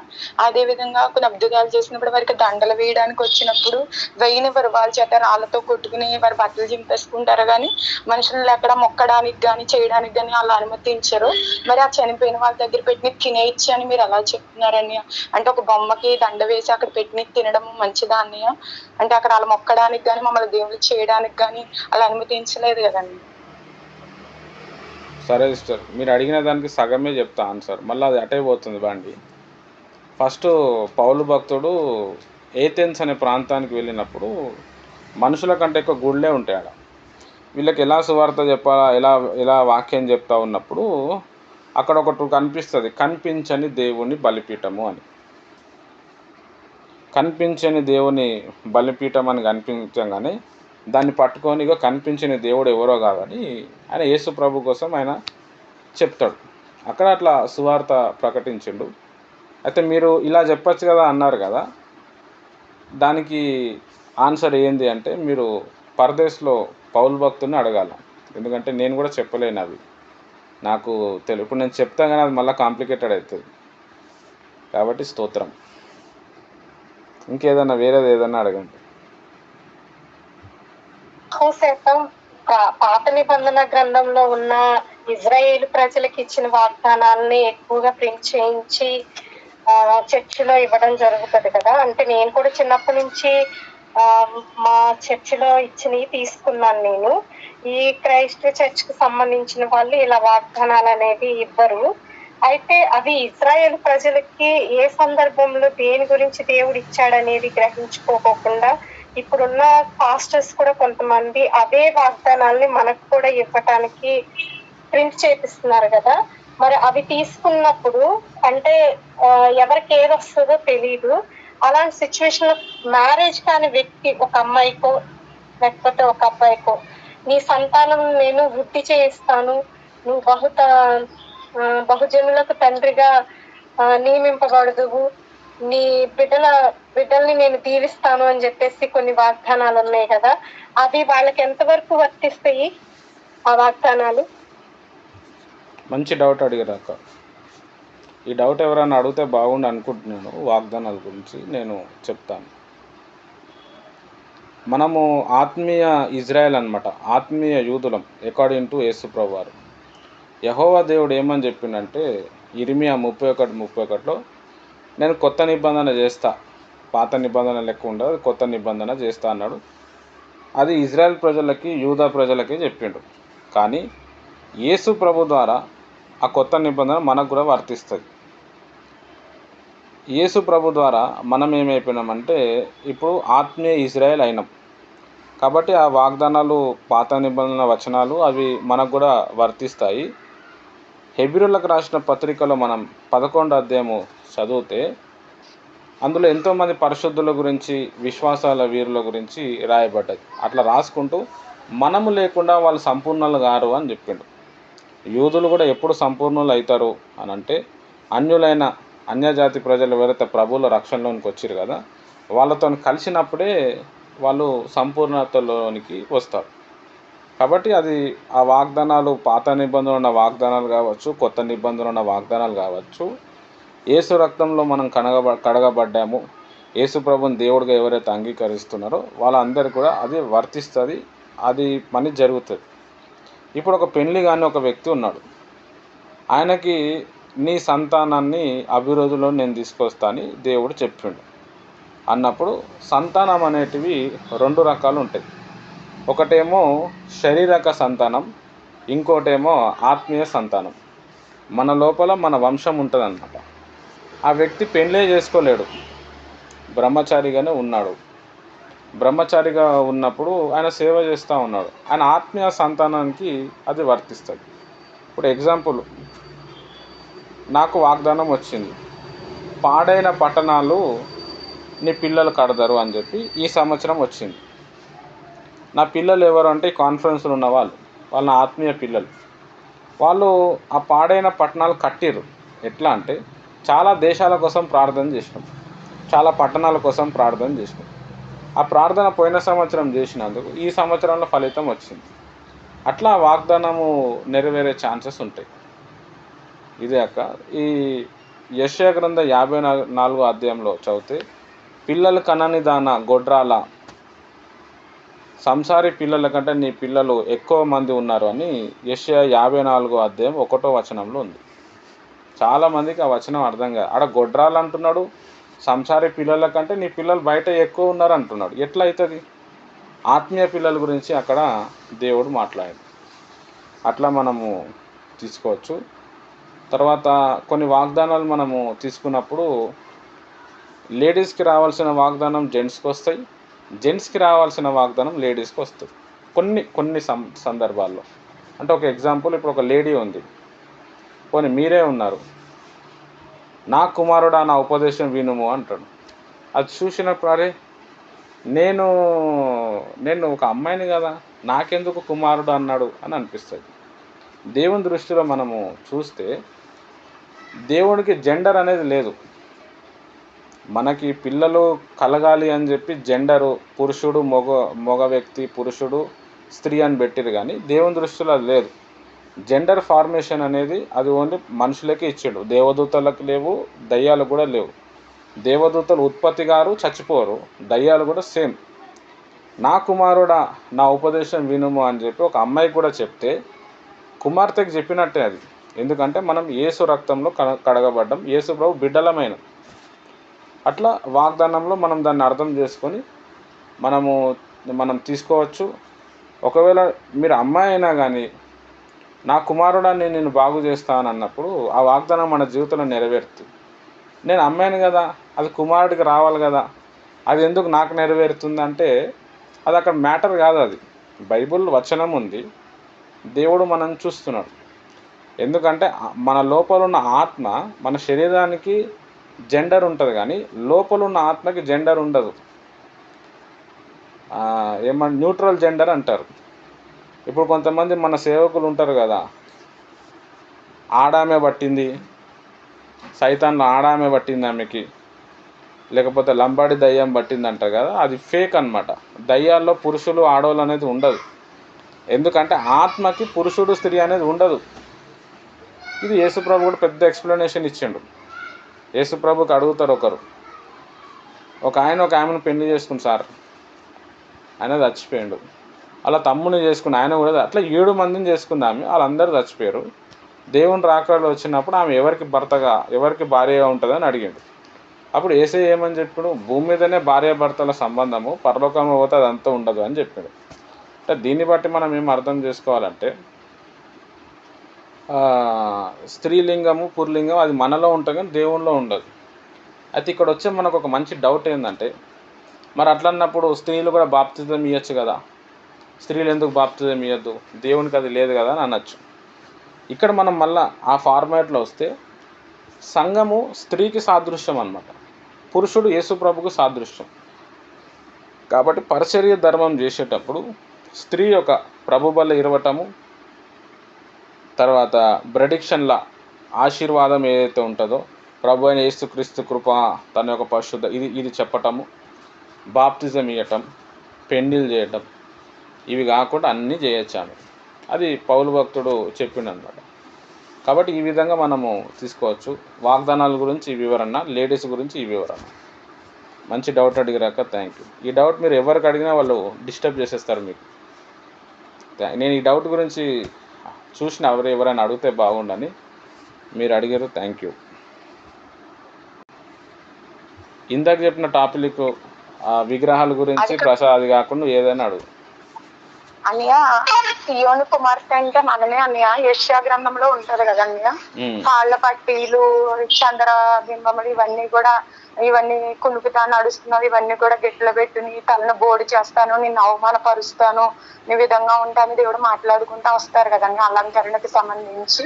మరి ఇది కూడా బైబిల్లో ఉంది.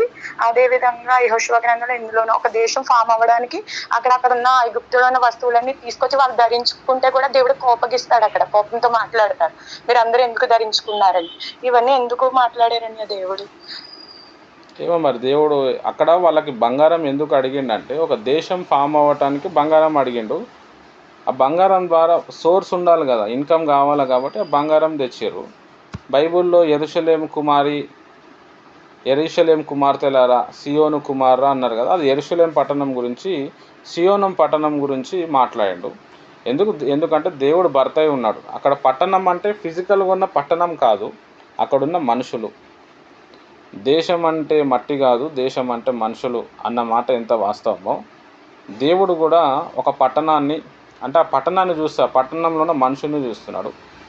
దేశం అంటే చాలామంది కనబడతారు, కానీ దేవుడు దేశాన్ని ఒక వ్యక్తిగా చూస్తున్నాడు. ఓ ఇజ్రాయేలు వినుము, నీ దేవుడైన యెహోవా ఒక్కడే. ఓ ఇజ్రాయేల్ అంటే లక్షల మంది ఉన్నారు, కానీ ఒక్క రకంగానే చూస్తున్నాడు. ఇప్పుడు భారతదేశం అంటే వందల మందిగా చూడాడు, ఆయన ఒక రకంగానే చూస్తాడు. ఓ భారతదేశమా అంటాడు. కాబట్టి ఇక్కడ ఈ సియోను కుమారి యెరూషలేము కుమారులు ఏదైతే ఉందో అది మనం కాదు, అక్కడున్న సియోను ప్రజలు, అక్కడున్న యెరూషలేము వాళ్ళ గురించి అది మాట్లాడిండు. వాళ్ళు విగ్రహార్థన వైపు తప్పిపోయారు కాబట్టి హెజికేల్ గ్రంథంలో చాలా దారుణంగా దాని గురించి మాట్లాడుతుంది. చాలా ఘోరంగా ఉంటుంది, అసలు అది చెప్పటానికి కూడా బాగుంటుంది. అది మనకైతే కాదు. కాబట్టి ఇది సిస్టర్ అయితే వాళ్ళు బంగారం కోసం ఇది వేసుకోవద్దని వాళ్ళకి అది అయితే చెప్పలేడు. ఆ బంగారం అంతా ఇవ్వండి అని చెప్పారు. వీళ్ళే ఆ బంగారం చేసి బంగారం దూడ చేసుకొని కొన్ని ప్రాబ్లమాటిక్ ఇస్తారు. మంచి డౌట్ అడిగారు, థ్యాంక్ యూ. దయమనక్క నువ్వు అడుగు, రమాదేవి ఆంటీ. మీరు జస్ట్ వింటున్నారో నిద్రపోతుర్రు, వాళ్ళిద్దరే అడుగుతుర్రు. వైజాగ్ లక్ష్మక్క, ప్రియాంక సిస్టర్, డౌట్ల పుట్ట అడగండి. Nageswara uncle, Yesumani sister. అందరికీ ప్రైజ్లా. వాగ్దానాల నిమిత్తం మరి నేనైతే మొట్టమొదటి నుంచి కూడా వాగ్దానాలు తీసుకుంటున్నాను. దాన్ని నేను మరలా జ్ఞాపకం చేసుకుంటూ ప్రార్థన చేసుకుంటూ వస్తున్నాను. అయితే కంపల్సరిగా వాగ్దానాలన్నీ మాత్రం మీరు దాన్ని బట్టి అర్థాలు వేరుగా ఉంటాయి. మరి ఆ వాగ్దానం వచ్చినప్పుడు వెనక ముందు ఆ అధ్యాయం మాత్రం చదివితే మనకు అర్థం అవుతుంది. మరి ఉదాహరణగా నువ్వు భయపడకు అంటే నీకు భయం అనేది వస్తుంది. మనం భయపడకంటే భయపడకే ఉంటామని అంటాం, కానీ భయం అనేది వస్తుంది కాబట్టి నువ్వు భయపడొద్దు అనేది హెచ్చరిక కూడా ఉంటుంది. వాగ్దానాలు మాత్రం గ్యారంటీగా నా జీవితంలో మాత్రం నెరవేరుస్తాడు దేవుడు. అలాంటి ఒక హృదయంతో మనము అక్కడ ఆచరించినప్పుడు, కొత్త సంవత్సరంలో మనం ప్రవేశించినప్పుడు మనకు ఆ విశ్వాసము ఆ ఇది ఉన్నప్పుడు కంపల్సరీగా అది అనేది మనం చూస్తాం. అది మాత్రం నా జీవితంలో నెరవేరింది. మరి దేవుడు ఆత్మస్వరూపి కాబట్టి ఆత్మతో సత్యముతో ఆరాధించండి అన్నీ అని అంటున్నారు, ప్రార్థన చేస్తున్నారు. మరి ఆత్మతో సత్యముతో మరి ఆరాధించినప్పుడు మరి వాళ్ళ మాట వింటాడా? ఆత్మ లేని వాళ్ళు ప్రార్థన చేస్తున్నారు, వాళ్ళ సంగతి ఏంటి? ఆత్మతో సత్యంతో ప్రార్థించండి, ఆత్మతో సత్యంతో ప్రార్థన చేస్తున్నాను, ఆత్మతో ఆత్మ సత్యము, ఆత్మ సత్యం, సత్యము ఆత్మ, ఆత్మ సత్యము. ఇది లేకోకుండా ప్రార్థన చేసే వాళ్ళకి దేవుడు ఏం జవాబిస్తాడు? ఆత్మతో సత్యంతో ప్రార్థన చేసిన వాళ్ళకి ఏం జవాబిస్తాడు? ఓకే అంకుల్, మంచి డౌట్ అడిగారు అంకుల్, థ్యాంక్ యూ. యేసు ప్రభు వారు ఏం చెప్పినారు అంటే, నేనే సత్యము, నేనే మార్గము, నేనే జీవము అని చెప్పిండు. ఆత్మతో సత్యముతో ఆరాధన చేయటం అంటే ఏంటంటే, దేవుడు ఆయన ఒక రూపం కాదు, ఆయన ఒక ఆత్మ, ఆయననే దేవుడు అనుకొని మనం ఆరాధన చేయాలి. ఒక విగ్రహం పెట్టుకొని మనం చేస్తే అది ఆత్మతో సత్యంతో ఆరాధన కాదు. విగ్రహం లేకుండా దేవుడు ఉన్నాడు, ఆయన ఆత్మస్వరూపి నాతో ఉన్నాడని భయంతో మనం ఆరాధన చేయాలి. ఆ దేవుడు ఎవరై ఉండాలి? యేసు ప్రభు వారే ఉండాలి. అయ్యప్ప స్వామి గారిని మనం మనసులో తలుచుకొని ఆయన ఆత్మ కదా, ఆయన కూడా దేవుడే కదా అని చెప్పి మనం ఇక్కడ చేస్తే అది వర్తించదు. ఎందుకంటే ఆయన సత్యం కాదు. సత్యము అంటే ఏంటంటే, సత్యము వేరు, నిజము వేరు. నిజం అబద్ధమయ్యే ఛాన్స్ ఉంటుంది, కానీ సత్యం అనేది అబద్ధం కాదు, అసత్యం అవ్వదు. సత్యం సత్యమే అన్నమాట. సత్యంకి ఉండే లెవెలే వేరే ఉంటుంది. యేసు ప్రభు వారు సత్యం. ఆయన లోకానికి వచ్చిండు, మనుషుల కొరకు చనిపోయిండు, తిరిగి లేచి వెళ్ళిపోయాడు. వేరే దేవుళ్ళు దేవతల గురించి మనం చూస్తే కొన్ని కల్పితాలు ఉన్నాయి, కొన్ని జరిగినాయి, కానీ వాళ్ళని దేవుడు అని చెప్పారు వాళ్ళు, కానీ వాళ్ళు దేవుళ్ళు కాదు. ఎట్లా దేవుళ్ళు గారు అని అంటే, వాళ్ళకు మరణం జరిగింది, వాళ్ళు కూడా పాపంలో ఉన్నారు. కానీ ఇక్కడ యేసు ప్రభుకి పుట్టుక జరిగింది, మరణం జరిగింది, మళ్ళీ తిరిగి కూడా లేచిండు, కాబట్టి ఈయన సత్యం. అయితే మీరు అడుగుతున్న ప్రశ్న ఏంటంటే, ఆత్మతో సత్యంతో ఆరాధన చేసేవారికి దేవుడు ఎలాంటి ప్రత్యక్షత ఇస్తాడు, ఎలా ప్రేయర్స్ వింటాడు, ఆత్మతో సత్యంలో లేని వారికి ఎలాంటి ప్రత్యక్షత ఇస్తాడు? దీన్ని సింపుల్గా మనం చెప్పచ్చు. ప్రొటెస్టెంట్ చర్చ్ ఉంటుంది, క్యాథలిక్ చర్చ్ ఉంటుంది. ఇప్పుడు మనని ప్రొటెస్టెంట్స్ అంటారు. ఈ ప్రొటెస్టెంట్స్ అనేవాళ్ళు ఆత్మతో సత్యంతో ఆరాధిస్తున్నారు, అందులో మతం ఉంటలేదు, ఆచారాలు ఉంటలేదు. ఈ క్యాథలిక్స్ అనేవాళ్ళు వీళ్ళు ఆత్మతో సత్యంతో ఆరాధిస్తలేరు. ఎందుకంటే వీళ్ళు యేసుప్రభు దేవుడు అని నమ్మతలేరు. యేసే దేవుడు, కానీ మరియమ్మకి ఛాన్స్ ఇస్తున్నారు. వీళ్ళ దాంట్లో ఆచారాలు ఉంటాయి, వీళ్ళ దాంట్లో ఆచారాలు ఉండవు కాబట్టి, వీళ్ళ దాంట్లో సత్యం ఉంది కాబట్టి వీళ్ళు సత్యం వైపు వెళ్ళిపోతున్నారు. ఇంకా దేవుని ఒక వాక్యం తెలుసుకోవాలా, దేవుని కోసం మనం నిలబడాలా, దేవుని సాక్షిగా ఉండాలా, దేవుని కోసమే బ్రతకాలనేది ఉన్నది. ఇక్కడ క్యాథలిక్స్లో మనం చూస్తే ఆత్మసత్యం అనేది లేదు. ఆత్మసత్యం అనేది లేదు, వాళ్ళు నమ్మరు కాబట్టి వాళ్ళకి మతము ఆచారాలే ఉన్నాయి. వాళ్ళ కళ్ళు దేవుడు ఓపెన్ చేస్తున్నాడు, ఎందుకంటే వాళ్ళు అది మైండ్లో పెట్టుకున్నారు. దేవుడు అంటే ఒక ఫోటో, మరియమ్మ ఫోటో, తర్వాత యేసు ప్రభు ఫోటో, వీళ్ళు నమ్ముతున్నారు, దాంట్లో ఏదో ఉందనుకుంటున్నారు. అందుకే వీళ్ళ కళ్ళు ఓపెన్ అవుతలేదు. అందుకే దేవుడు వాళ్ళకి అట్లనే ఆ ఆచారాల మీదనే అవుతుంది. అయితే వాళ్ళకు కూడా జరుగుతున్నాయి కదా బ్రదర్ అంటే, అదే అది జరిగేదే సైతాన్ చేపిస్తుంది వాళ్ళకి. వాళ్ళ దాంట్లో కూడా పిల్లలు పుడుతున్నారు, వాళ్ళకు కూడా స్వస్థతలు జరుగుతున్నాయి, వాళ్ళకు కూడా దయ్యాలు అనేటివి పోతున్నాయి, మన దగ్గర కూడా పోతుంది. కానీ మన దగ్గర ఆచారాలు లేవు. టెంకాయ కొట్టు, లేకపోతే క్యాండిల్ పెట్టు, ఆ ఫోటోని నువ్వు ఒక దగ్గర వేసి మీరు దాన్ని మొక్కండి, ఇది జరుగుతలేదు. ఇక్కడ జరుగుతలేదు, ఇక్కడ జరుగుతుంది. ఇక్కడ ఉంది కాబట్టి దేవుడు మనతో మాట్లాడుతున్నాడు. మెల్లని స్వరంతోనే మాట్లాడతాడు, తలంపుల ద్వారా మాట్లాడతాడు. వీళ్ళతోనే దేవుడు మాట్లాడతలేడు. ఒకవేళ నిజంగా దేవుడు వీళ్ళతో మాట్లాడితే వీళ్ళ మూఢ భక్తిని వీళ్ళు వదిలేస్తారు, ఆచార భక్తిని తీసేస్తారు. కాబట్టి అది తీస్తలేరు. ఆత్మతో సత్యము అంటే, ఆరాధన అంటే, దేవుడు ఆత్మ అని చెప్పి మనం ఒప్పుకుంటున్నాం, ఆయనను ఆరాధన చేస్తున్నాం, అది యేసు ప్రభుని అనుకొని చేస్తున్నాం. అందుకే దేవుడు ఆ ప్రత్యక్షతలు ఇస్తున్నాడు, అంచెలంచెలుగా తీసుకొని పోతున్నాడు. వీళ్ళు అది చేస్తలేరు కాబట్టి వీళ్ళు అట్లనే ఉన్నారు. కానీ వీళ్ళకు కూడా కొంచెం మంచి జరుగుతుంది. దానికి కారణం సైతాన్ వీళ్ళని ఆ విధంగా తీసుకొని పోతున్నాడు. మనం చేయాల్సింది ఏంటంటే వాళ్ళందరూ కూడా ఆత్మతో సత్యంతో ఆరాధించే దేవుని వైపు రావాలి. ఆ సైతాన్ని మనం బంధించాలి, ప్రేయర్ చేయాలి, టైం వచ్చినప్పుడు సువార్త చెప్పాలి. థ్యాంక్ యూ అంకుల్, మంచి డౌట్ అడిగారు. Thank you.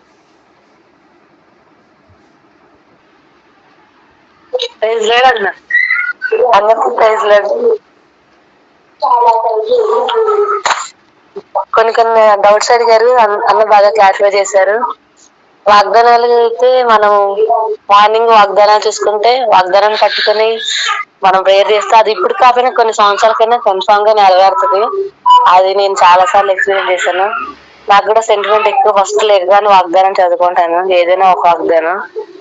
ఇంకా ఏంటంటే విగ్రహారాధన అంటే విగ్రహాలు వాటి దగ్గరికి వెళ్తే మనం లేనిపోయిన శాపాలు తెచ్చుకొని పెట్టుకుంటాము. వాటికి దూరంగా ఉండటమే మంచిది. Thank you.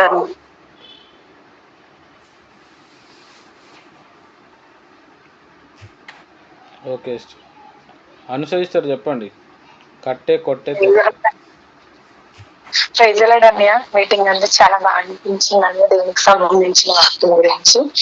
మరి వాగ్దానంలో అయితే మన జీవితంలో దేవుడు చేసిన వాగ్దానం మన జీవితంలో మనం చూడాలంటే మన క్యారెక్టర్ ముందు మెయిన్ వాక్యానుసారంగా ఉండాలి, దేవునికి విధేయత చూపించే వారుగా ఉండాలి. మనం మన ఇష్టానుసారంగా మనం వెళ్ళిపోతాం, మన ఇష్టానుసారంగా మనం ప్రవర్తిస్తాం. మనం దేవుడు ఇచ్చిన వాగ్దానం నెరవేర్చబడాలి. ఆ వాగ్దాన్ని 3 రోజులు ప్రార్థన చేస్తున్నాను, ఉపవాసం ఉంటాను ఇలా అంటే ఆ వాగ్దానం మన జీవితంలో ఎప్పటికీ కూడా ఫలించదు. మెయిన్ మనం దేవుని మాటకు లోబడే వారిగా ఉన్నప్పుడే ప్రతి వాగ్దానాన్ని కూడా మన జీవితంలో స్వతంత్రించుకుంటామని నా ఉద్దేశం. అదే విధంగా మరి దీనికి సంబంధించి సత్యదేవుడు ఏం చెప్తున్నాడో, బైబిల్ ఏం చెప్తుందో దాని ప్రకారం జీవించడం అన్నది మనం నేర్చుకోవాలని నా ఆశ. మనం దేవుడి వాక్యానికి, దేవుని మాటకి లోబడినప్పుడు వేరే వ్యక్తులతో కూడా దేవుడు మాట్లాడిన వాళ్ళని కూడా మన రూట్ లోకి నడిపిస్తారు. మనం సత్యానికి నిలబడతామా, మన సిచ్యువేషన్ కి డిమాండ్ అయిపోయి తగ్గిపోతామా, ఇవన్నీ కూడా దేవుడు పరిశీలన చేస్తూ ఉంటాడు. ఎంత కఠినమైన సిచ్యువేషన్ అక్కడ వచ్చినా దేవుడు ఖచ్చితంగా మన సత్యం కొరకు నిలబడితే దాంట్లో మనల్ని నిలబెడతారు, వెనకాలని వారిని కూడా ఆ సత్యంలోకి నడిపిస్తారు. అలా చాలా సిచ్యువేషన్ ద్వారా మీ ద్వారా దేవుడు నాతో భక్తుల జీవితాల ద్వారా నాతో మాట్లాడారు. దేవుడు నాకు మంచిగా అనిపించింది. ఏదేమైనప్పటికీ ఎంతమంది ఏ విధంగా బైబిల్లో ఈ బోధలు ఆ బోధలు ఉన్నాయన్నప్పటికీ వాక్యానుసారంగా దేవుడు మనకి ఏ నడిపింపిస్తాడో, సత్యదేవుడు ఏం చూపిస్తాడో అదే వెంబడించాలని నాకు అర్థమైందని ఈ కొద్ది మాటలు దేవుడు దీవించిందిగా.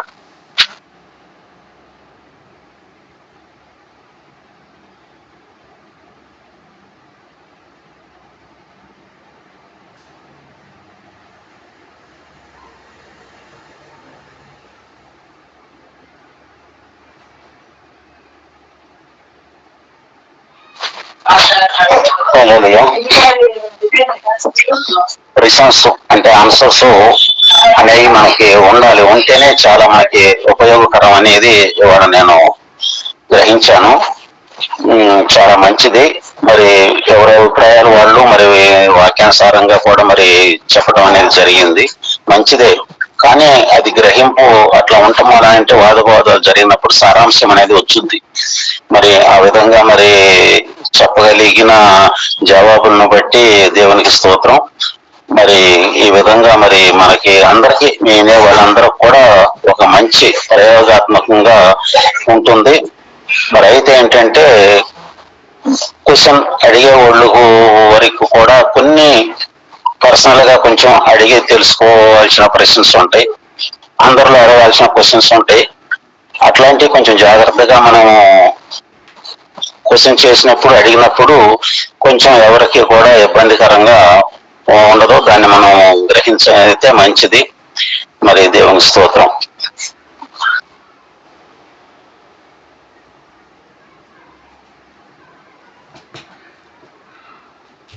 లక్ష్మీ ప్రసన్న గారు చెప్పండి, మీకు ఏమర్థమైంది?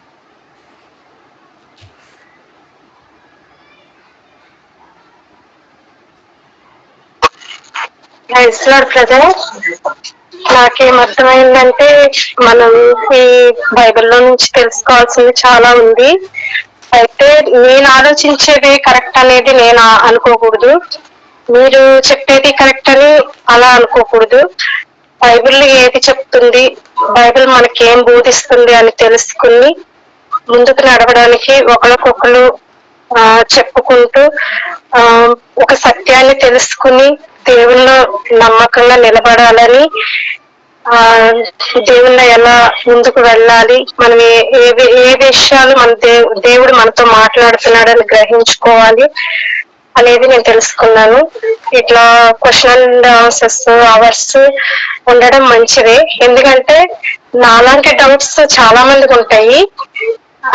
వాటిని నిజంగా రిలీవ్ చేసుకుని అంటే వాటిని కరెక్ట్ గా తెలుసుకోవడం అనేది చాలా మంచిదనేది నా అభిప్రాయం. ఎందుకంటే కొన్ని సందర్భాల్లో అటు ఇటు కాకోకుండా ఎటువైపు వెళ్ళాలి, ఏం చేయాలి, ఏం చేయకూడదు అనేది చాలా డిస్టర్బెన్స్ లో ఉంటాము కొన్ని సందర్భాల్లో. అట్లాంటిది తెలుసుకుని ఇలా ఉండొచ్చు, ఇలా ఉండకూడదు అనేది బైబిల్ మనకి ఎలా బోధిస్తుంది అనేది తెలుసుకోవాలనేది తెలుసుకున్నాను. నేను అలా చేస్తున్నానని అనట్టు లేదు. కాకపోతే ఇలాంటి సిచ్యువేషన్స్ లో చేసినప్పుడు ఏమవుతుంది, చేయకోకుండా ఎలా ఉంటారు అని అంటే నాకు ఎలా ఎక్స్ప్లెయిన్ చేయాలో తెలియట్లేదు ఈ విషయం గురించి. ఇట్లా తెలుసుకోవడం కూడా మంచిదే. మీరు చెప్పింది కూడా చాలా సందర్భాల్లో కరెక్టేను. అంటే మీరు కూడా అన్నారు కదా, నేను మా రిలేటివ్స్ దగ్గరికి వెళ్ళినప్పుడు నేను అక్కడ ఆచారాల ప్రకారంగా వాళ్ళకి కాళ్ళు మొక్కాల్సి వస్తుంది అనేసి, అట్లాగా నేను కూడా అలాంటి సిచ్యువేషన్స్ ఎదుర్కొన్నాను. నేను నిన్న కూడా మీతో చెప్పాను. నేను అంటే అలా చేయడం వల్ల మనం మనస్ఫూర్తిగా అయితే చేయట్లేదు. దేవుడు మన హృదయాలను చూస్తాడనేది నా అభిప్రాయం. ఎందుకంటే ఏ సిచ్యువేషన్ ఉన్నామనేది దేవుడికి తెలుసు. మనం బ్రతికేది సమాజంలో, మనకు అందరూ కావాలి. మనం అందరితోటి మంచి స్వభావంతో మన దేవుణ్ణి మనం ప్రకటించడానికి అవకాశం కల్పించుకోవాలి. కాబట్టి మనం అలా వెళ్తున్నాము. కూడా చెప్పారు ఏమనంటే, నేను వాళ్ళ కాళ్ళు మొక్కి వాక్యం చెప్తాను, వాళ్ళ తల మీద చేతుల నుంచి ప్రేయర్ చేస్తాను అని చెప్పారు. అది నిజంగా నేను కూడా ఒకవేళ అలాంటి సిచ్యువేషన్ వస్తే కనుక వాళ్ళ దగ్గరికి వెళ్ళినప్పుడు వాళ్ళు ఏదైనా చెప్పినప్పుడు మనం విని మనకు అంటే అది కరెక్ట్ కాదు అని చెప్పే అవకాశం మనకు కూడా వస్తుంది కదా అనేది నాకు మీరు బాగా క్లారిటీగా చెప్పారు. చాలా థ్యాంక్స్. దీన్ని బట్టి నేను కొన్ని విషయాలు కొత్తగా తెలుసుకున్నాను. Thank you.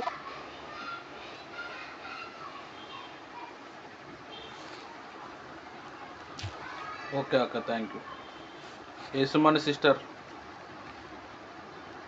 మీకు ఏం అర్థమైందో చెప్పండి.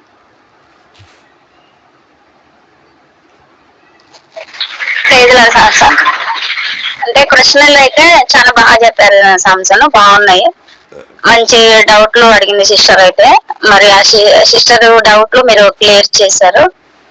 మరి దేవునికి మహిమ కలగాలి. మంచి విషయాలు అయితే చెప్పారు. కొన్ని విషయాలు బాగా చెప్పారు సాంసన్. మరి ఆ సిస్టర్ మరి విషయాలకు బాగా అడిగింది. అన్ని విషయాలకు ఒక ఆన్సర్ చెప్పారు. చాలా వాక్యం చాలా లోతుగా నడిపించారు. అందరిని బట్టి దేవునికి వందనాలు. Okay sister. రమాదేవి ఆంటీ గారు, వైజాగ్ లక్ష్మక్క, మీకు ఏం అర్థమైందో చెప్పండి.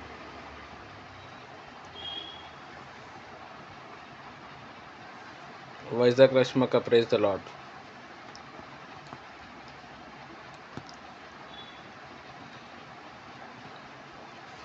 రైట్, మంచిది.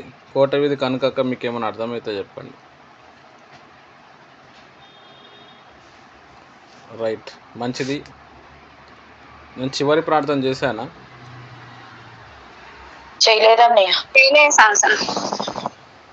సరే. స్తోత్ర ప్రభా, మరి క్వశ్చన్ అండ్ ఆన్సర్స్ అవర్స్లో మీరు ఉన్నారు తండ్రి. మాకేం తెలియదు, మీరు కొన్ని విషయాలు చెప్పినారు, వందనాలు. రేపు కూడా మేము అనేక విషయాలు చర్చించుటకు మీరు మాతో ఉండి మాట్లాడు. సహవాసం ఉన్నప్పుడు అనేక విషయాలు తెలియపరచబడతాయి. ప్రభా, నీ బిడ్డల్ని ఇంకా లోతుగా అనుభవంలో నడిపించు. ఎక్కడ కూడా ఎవరు కూడా మోసపోకుండా వారికున్న డౌట్స్ అన్నీ కూడా క్లారిఫై చేయటం కృప దయచేసి ఆత్మకార్యాలు చేయమని యేసు క్రీస్తు నామంలో ప్రార్థిస్తున్నాను తండ్రి. ఆమేన్. ప్రభువైన యేసు క్రీస్తు కృప, తన యొక్క పరిశుద్ధాత్మ సావాసం ముఖ్యంగా మీకు సదాకాలం తోడే నడిపించును గాక. ఆమేన్. మంచిది. అందరికీ ప్రైజ్ ద లార్డ్. రేపు పొద్దున 5 గంటలకు కలుసుకుందాం. బాయ్.